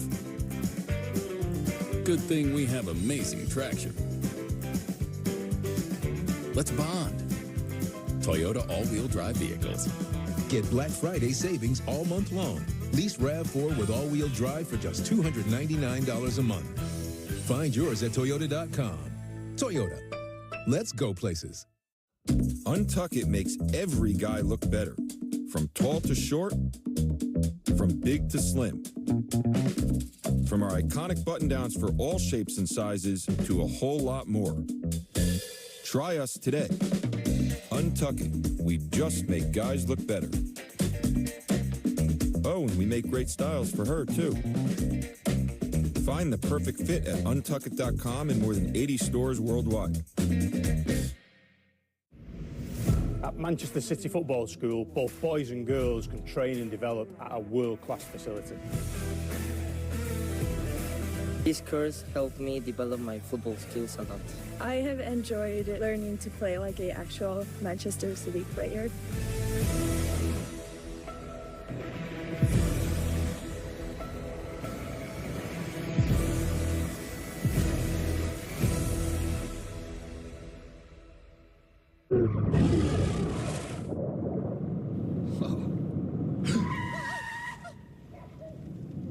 Eyes forward.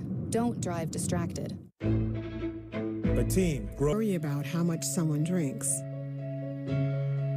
Do you feel angry or depressed most of the time? Do you feel neglected or unloved? Do you feel you attract people who tend to be compulsive or abusive? Do you have money problems because of someone else's drinking?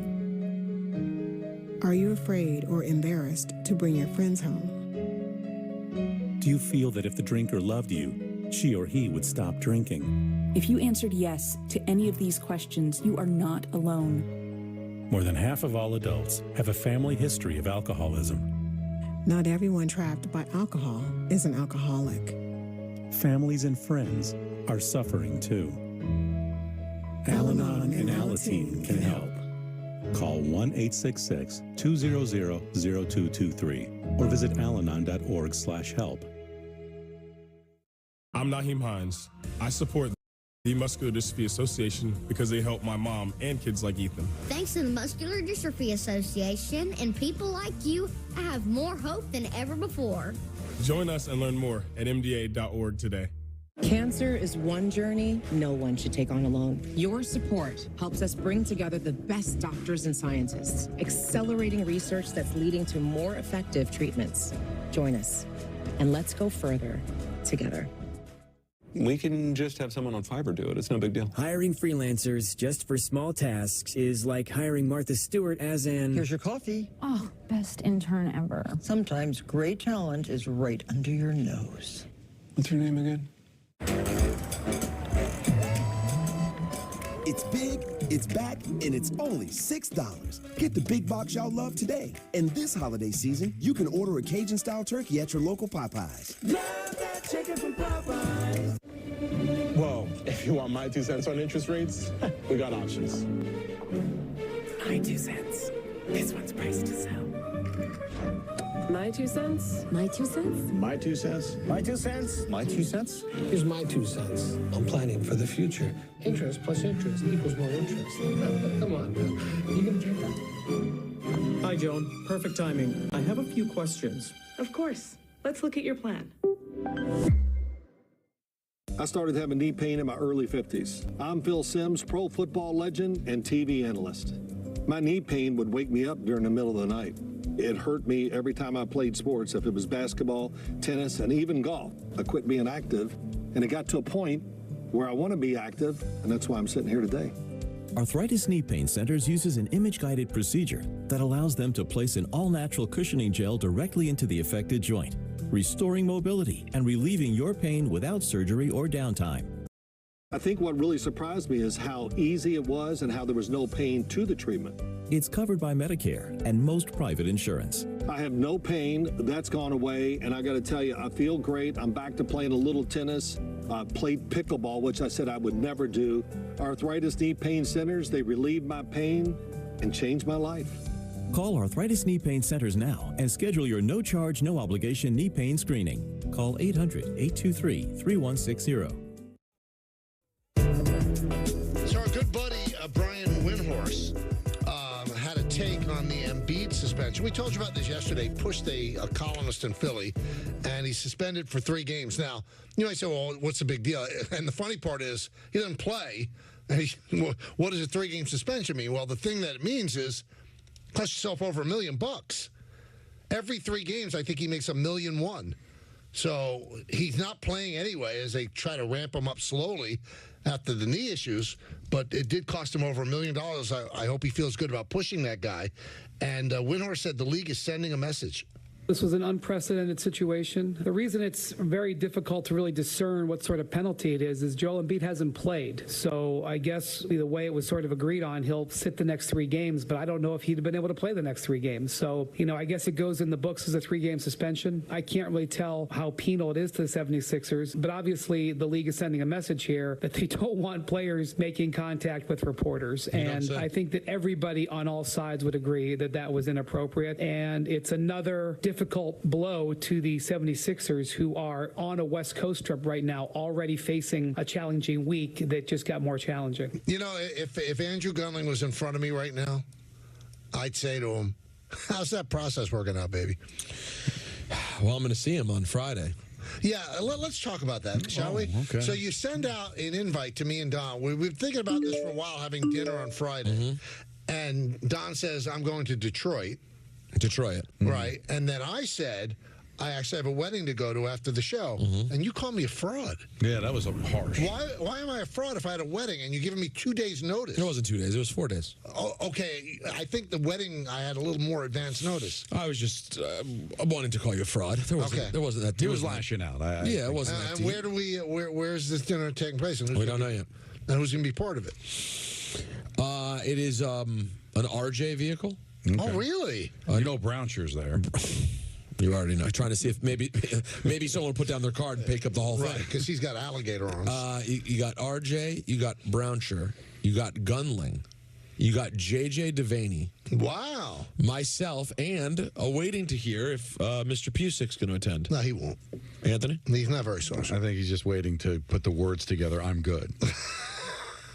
It just hadn't done it yet. If you were not going to Detroit, would you go?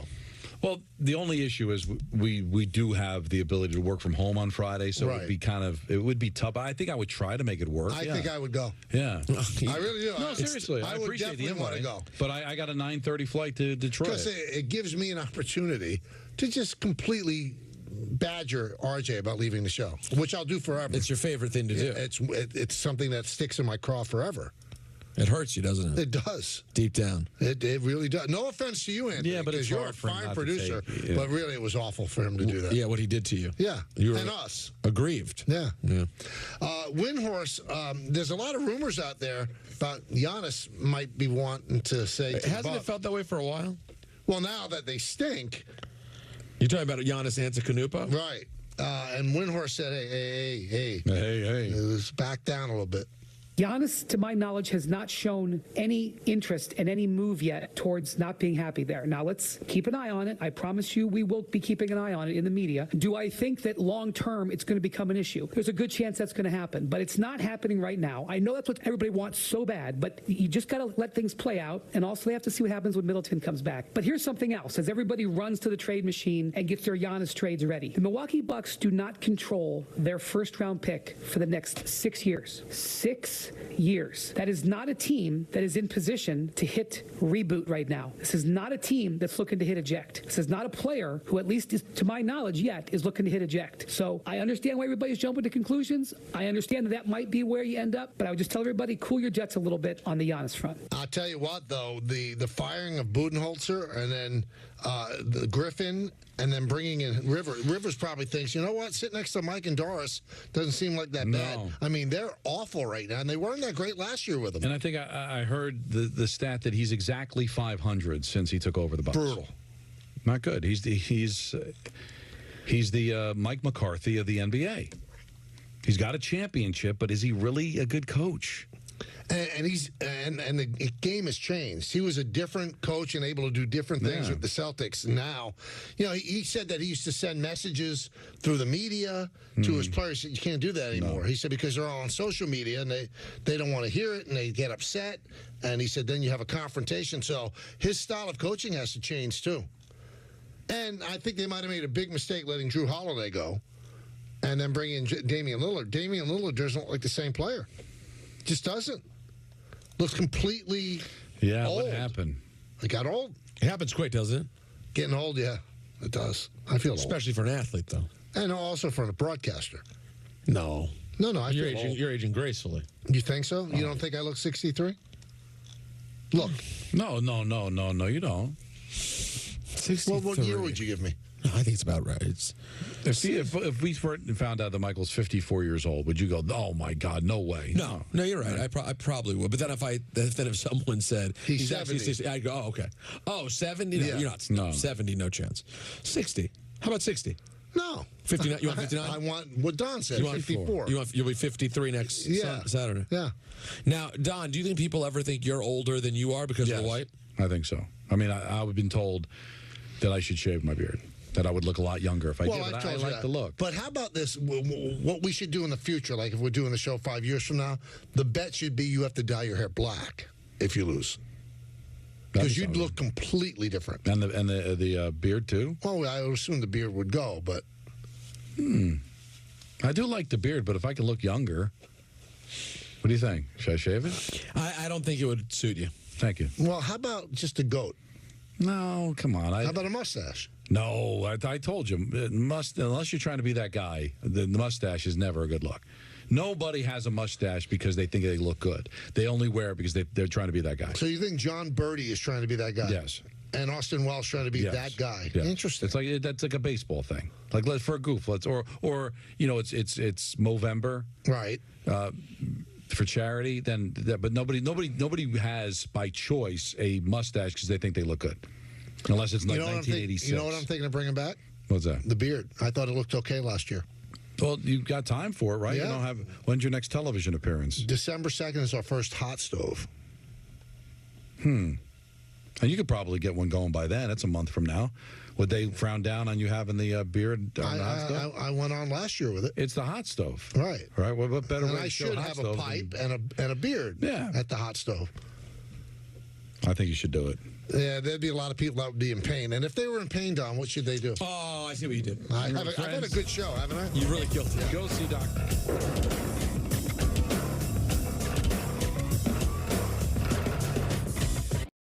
Any NBA play can inspire your next hunch. And with 3 months of NBA League Pass from FanDuel, you're about to get a whole lot more inspiration.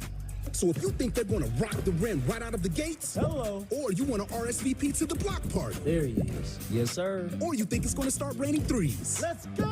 FanDuel has more ways to bet on players so you can make your hunches happen. Right now, new customers bet $5 to get $150 in bonus bets if you win. Plus, all customers get 3 months of NBA League Pass on us. FanDuel, America's #1 sportsbook. If you're an asbestos victim, pay close attention. Billions of dollars are being paid out to people like you. We should know. We're Whites in Luxembourg, the law firm that already won over $9 billion for men and women just like you. That's right, over $9 billion for mesothelioma sufferers and their families. We know you're short of money, and we know you're short of time, so we fight hard. Call Whites in Luxembourg at 917-LAWYERS. That's 917-LAWYERS. Whites in Luxembourg, winning big for the little guy. Untuck It makes every guy look better. From tall to short, from big to slim. From our iconic button-downs for all shapes and sizes to a whole lot more. Try us today. Untuck It. We just make guys look better. Oh, and we make great styles for her, too. Find the perfect fit at untuckit.com and more than 80 stores worldwide. Do Dear unbreakable spirit, when the terrain is gnarly, you steady us. When obstacles are ahead, you lift us. When the turf is hostile, you inspire us. Own a legend. Toyota Trucks. Get Black Friday savings all month long. Lease Tacoma for just $289 a month or get 1.99% APR for 72 months on a new Tundra. Find yours at Toyota.com. Toyota. Let's go places. It's great to catch up, Jamie. How's business? Good.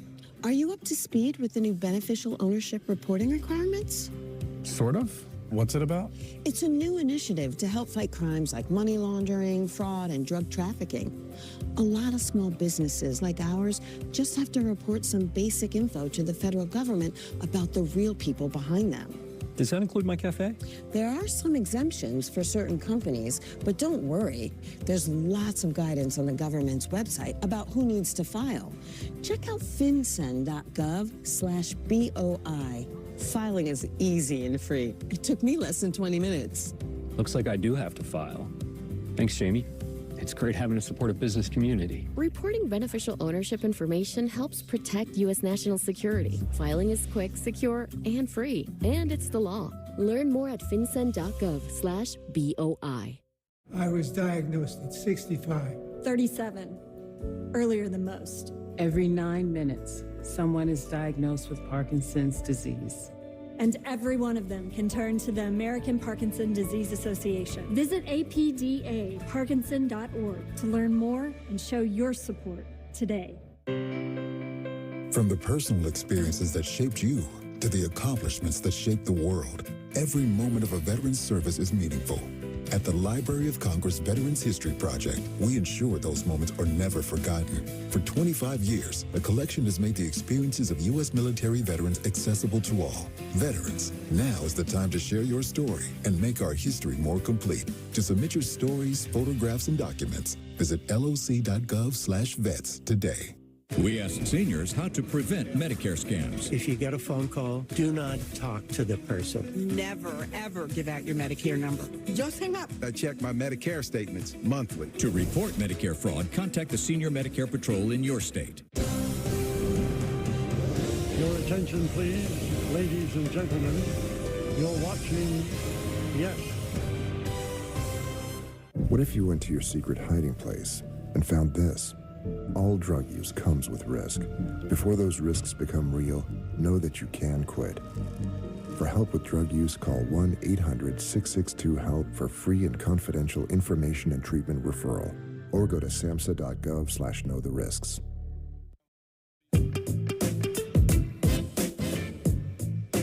Is that my point? Oh, yeah. It's got to be yours. You sure? Yeah, you're the one that got I deserve an assist, but what is that good for? Wow. The primary assist is important, Peter. That's true. It's a primary. You dropped the dime is what you did. Yeah. Yeah. It's like John Stockton.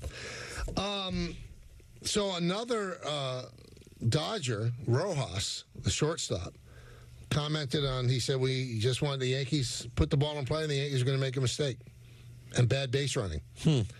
So the more people say this, I mean, Brian kind of addressed it, but is it going to make them think, hey, if other teams think this. Now, Brian said that Joe Kelly said it sounded personal. Miguel Rojas doesn't have any kind of axe to grind with the Yankees. So, but is that an axe to grind, or hey, this is what we knew, right? Because you're almost, if you think about it, Michael, disrespecting yourself. Like, all we did was expose their weaknesses. You didn't say, oh, we're the better team. Usually you hear, oh, they're a great team, they're a terrific team, we were just better. No, they're telling you we exposed holes. So I just think they're talking facts. I mean, the Yankees could take it anywhere they want to take it if they feel disrespected and go out and make the changes. But, Michael, I don't think they're saying anything that we didn't already know. There's problems there. We didn't know that people within the game thought that. Well, if we know it, you got to figure the people within the game knew it, right? They're paid to know all the strengths and weaknesses of everybody. All right, so we've been playing some Scott Boras cuts today. And Boras said the Mets are trying to win the World Series aggressively through the market. And David Stearns, the GM of the Mets, talked about that. I certainly think we are pursuing aggressively players that we believe will help us win a World Series, not only this year, but for years to come. And he was asked... Was that a live, Don? Was that a live day? No, that was live done.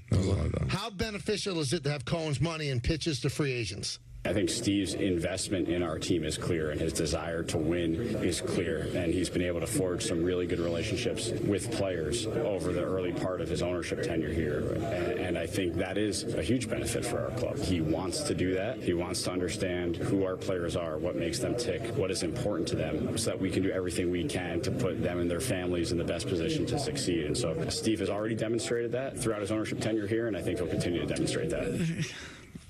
Mm-hmm. You're in pain, Don. What's wrong? Well, so the players and their families, I don't know. I guess you want them to feel comfortable. The family, I don't know. Oh, that's a big deal. I know, but it's just a lot. It's a different sport, man. It's a big deal. I know.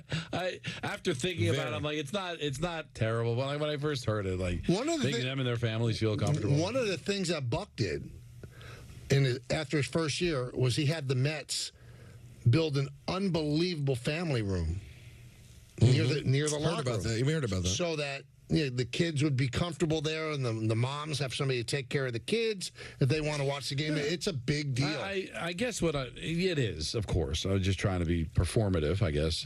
But when I first heard it, I'm like, it seemed a bit much, but you're right. But does anybody drop the ball with that?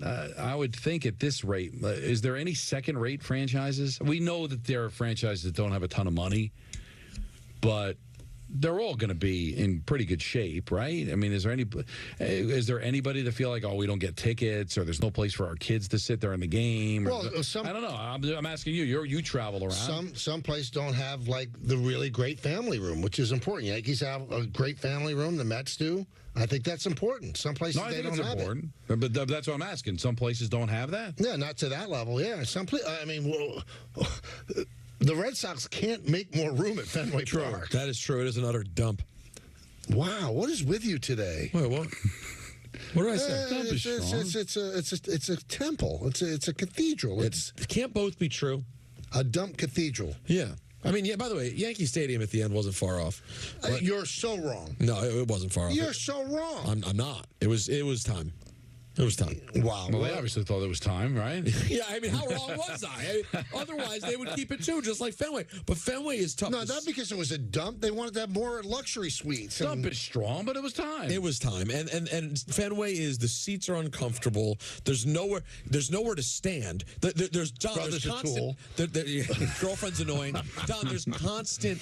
When you're at the concession stands, everything's backed up and blocking each other. It's a nightmare. Listen, the only thing that's great about Fenway is if you love the history of baseball, you walk in there and it does feel like for sure old-timey. But I'll tell you, in 2016 when I took Nancy to Boston for Red Sox Giants, she doesn't care about the history of baseball. She thought it was a dump. Like, if I'm looking, that's the green monster, the pesky pole. Like it was this. It feels like you're walking in and it's 1920. Like that's special for somebody that follows baseball. Like the history of baseball, all she cared about is seeing her Giants play. So she's like, these seats are short, the tiny, and this is. By the way, people are truly prisoners of the moment. A lot of people these days are going around calling things the greatest comeback of all time. It's been getting said constantly. Right. They really need to have a hold my beer moment and remember 2004. Please. Keep bringing up that. Listen, if we don't bring up the history, it's bound to repeat itself, isn't it, Michael? Well, you don't want to forget. Yankees are hoping that. Well, they were. And that was, by the way, 20 years. I didn't even think about that. 20 years. That it was 20 years to the year if they could have pulled it together. I think that's probably the motivation behind the documentary. Well, that was when I thought of it. Thank you. When I saw the doc, I went, 20 years. So I took Charlie to Fenway, and I said, name of my 12th book. We're walking to the car. I said, how neat is that? You got to see Fenway Park. It's historic. He goes, it's really old. Yeah.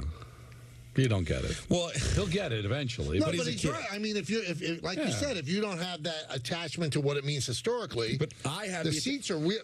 I mean, back in like 1912 when it was built, there weren't fat people. Oh, that's a great point. There was no fat. People are bigger. I mean, Fatty Arbuckle was fat. Also tall. But I don't know. Well, not to mention the greatest baseball player of all time was fat. He was not fat. He was rock solid. George Herman, Babe Ruth was a large they were gentleman. short, too, because don't all the players hit their head going into the dugout? No, I did that all the time at Tiger Stadium. That can't feel good. Yeah, it was brutal. But it is lovely to go there. I enjoy it, but it leaves something to be desired. The Fenway. It's kind of neat. I like it. And it's a bad broadcast site, and I still love broadcasting from there. Well, because it's way up in the sky. You're near God. Really? Yeah, because when they actually redid that. Used to have great broadcast site very close to home plate. But then they built luxury suites. But not as high as Washington, right? No, nothing. Airlines don't go that high. Nationals? Oh, my God. It's the worst. It is crazy. You have to broadcast differently because you're looking at the top of the baseball, so you can't see which way it's going to go. It's awful. It's like they didn't even give a thought to the thing that makes money for the sport. So they gave a thought. They said, nah, we'll have suites. And they can't rearrange it and just put you guys... If they did, they'd lose $1 million suite, probably. These people in the suites. That's the problem. But you love sitting in suites. I do, but you can't not have a good broadcast. That's baseball. Susan? But we've talked about this before. Pittsburgh and in your beloved Washington. The radio booth for football is lower ball, corner end zone. So you're calling it off the monitor when the ball's on the other side of the 50-yard line.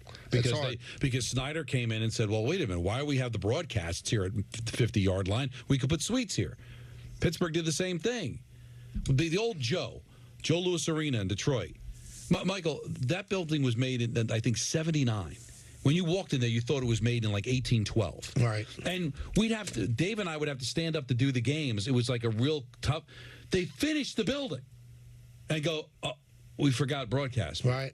You know how many times that happened, Peter? It's just, and listen, I know it sounds like a first world problem, but this is the voice of the people that are trying to hear the game. Yeah. Don't you want to put them in the right, a good spot where the broadcast sounds good? You think so? Pittsburgh Stadium, the Pirate Stadium, might be one of the near perfect venues in all of sports in the world. Mm-hmm. And the broadcast site is horrendous. Horrendous. What about Baltimore? Baltimore's perfect. Oh, the best. Perfect. Can't do better. You can't do better than that. It's perfect. The ultimate Yankee Stadium's perfect. The Garden's really good too now. Garden's good, and you know what? Citi Field is like it looked like the broadcast sites were a little bit late thinking. But I thought the situation, it's not bad. No, SNY for the home of the Mets, right? Mm-hmm. Has the smallest, worst broadcast booth in baseball. Bob is saying where it is on the field isn't bad, though. Oh, it's fine. And but you do have the overhang under you. Okay. So you can't really see some fly balls. That could be a problem, yeah. But I think I was told that the Wilpons at the last minute, they wanted to have an elevator that ran right through what was the SNY home booth. Crazy. And so the stat person, Doug Mittler, who I went to school with, for Gary, has to sit behind a curtain. He's not even within sight of Gary. It's frustrating. The fans don't care, but they should, because you want the broadcast to be as good as possible. Let's go to the phone. Somebody has something to say to you.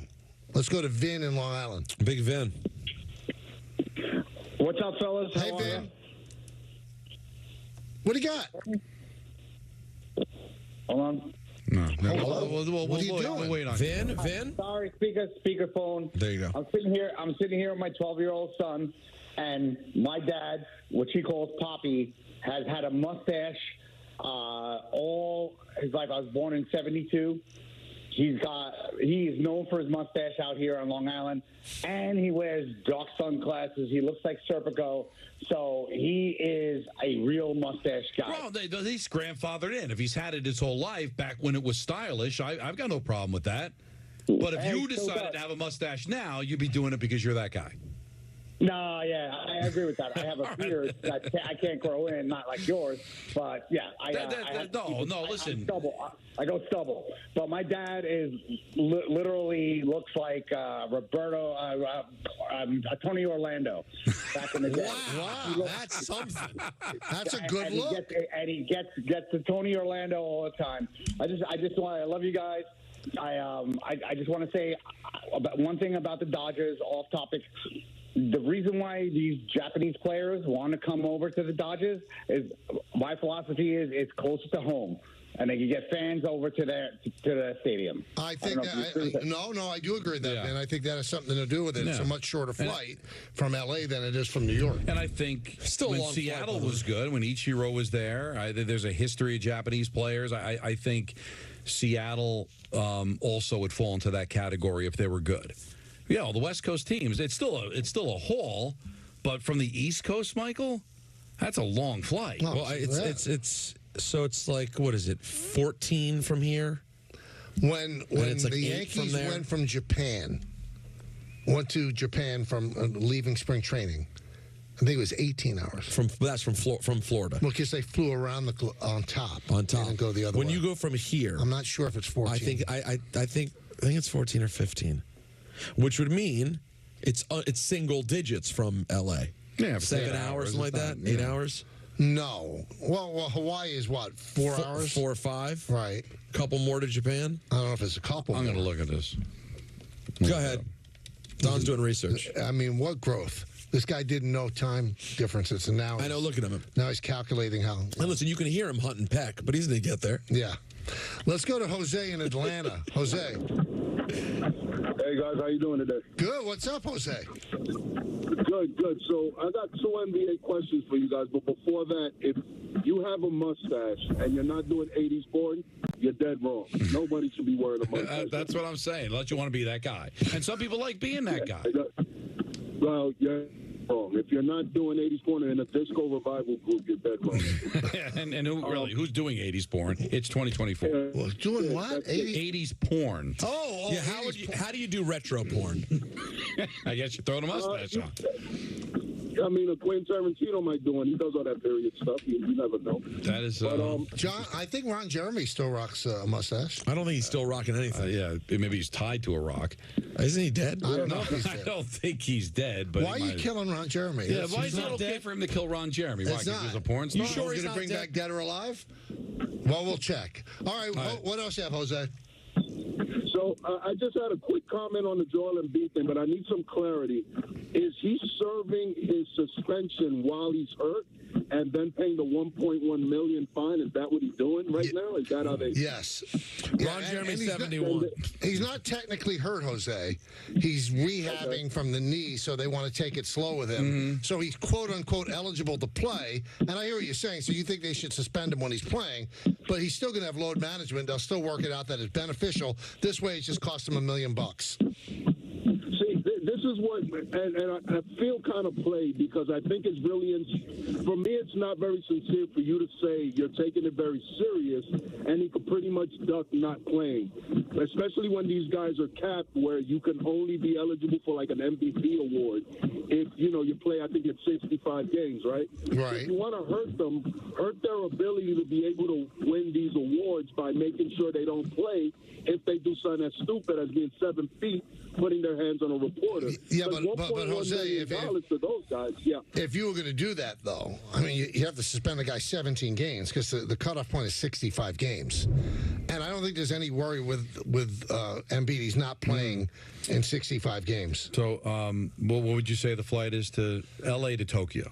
I'd say 12 hours. I'd say 9. It's between, it's 12. Anywhere between 11:50 and 12:05. So that's pretty. And how long is it from New York? Stand by. It's long.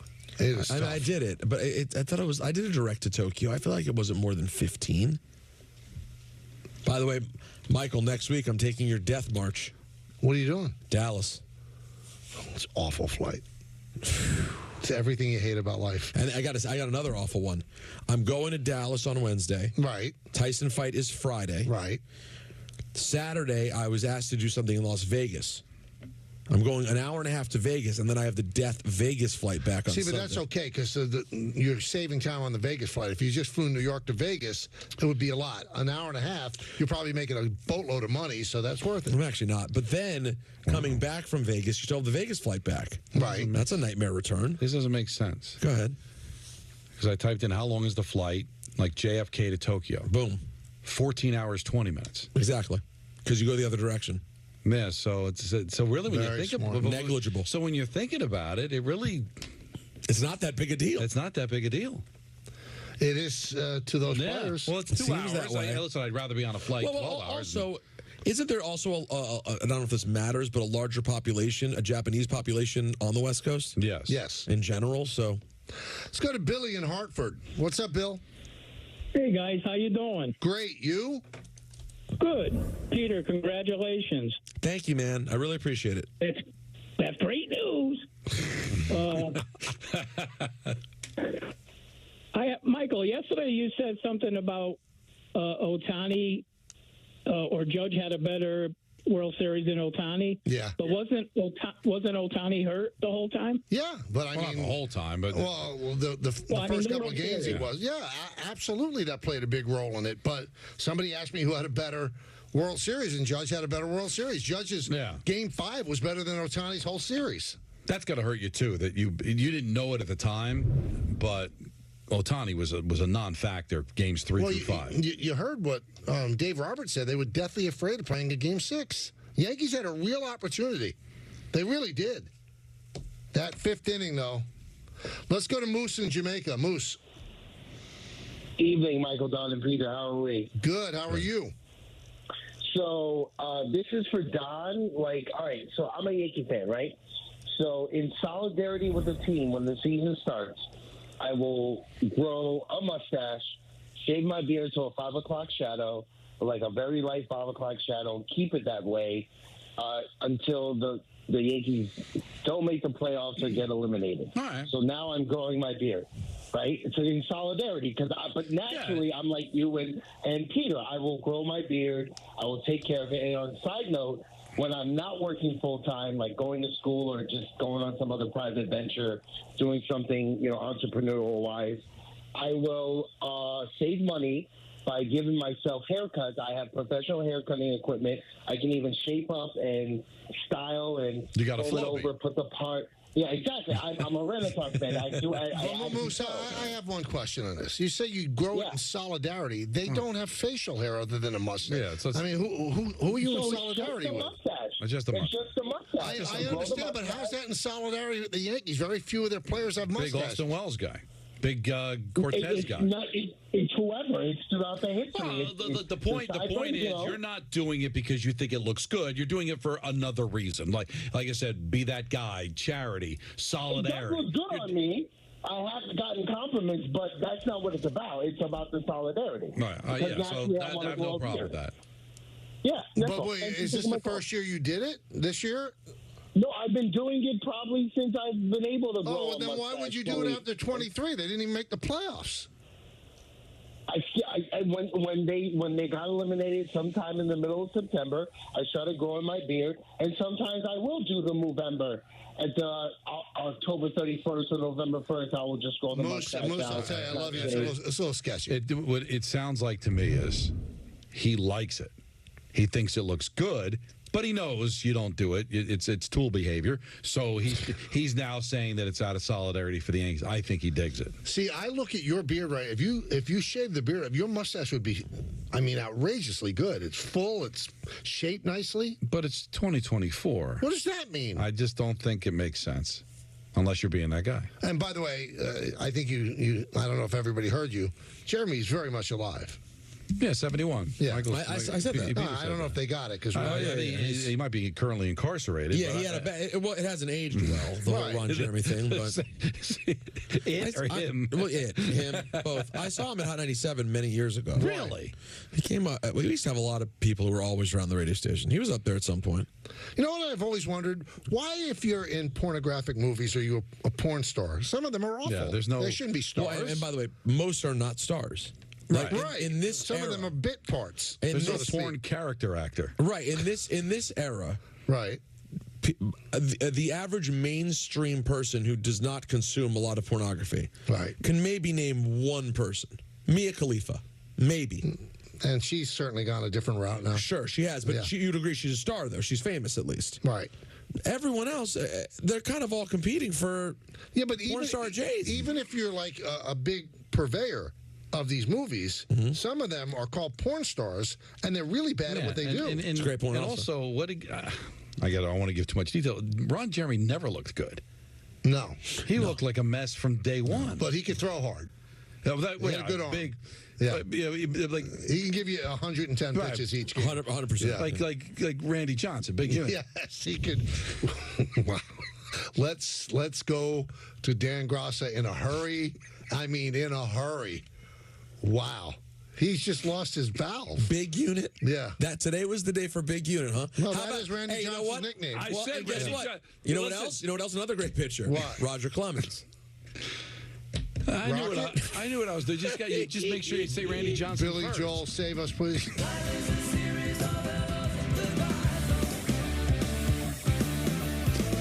That's a wrap on the show for today. Coming up next, Yankees Magazine. For all of us here on the Michael K. Show, this is Chris Sheeran saying have a great night. We'll see you again tomorrow at 3 o'clock.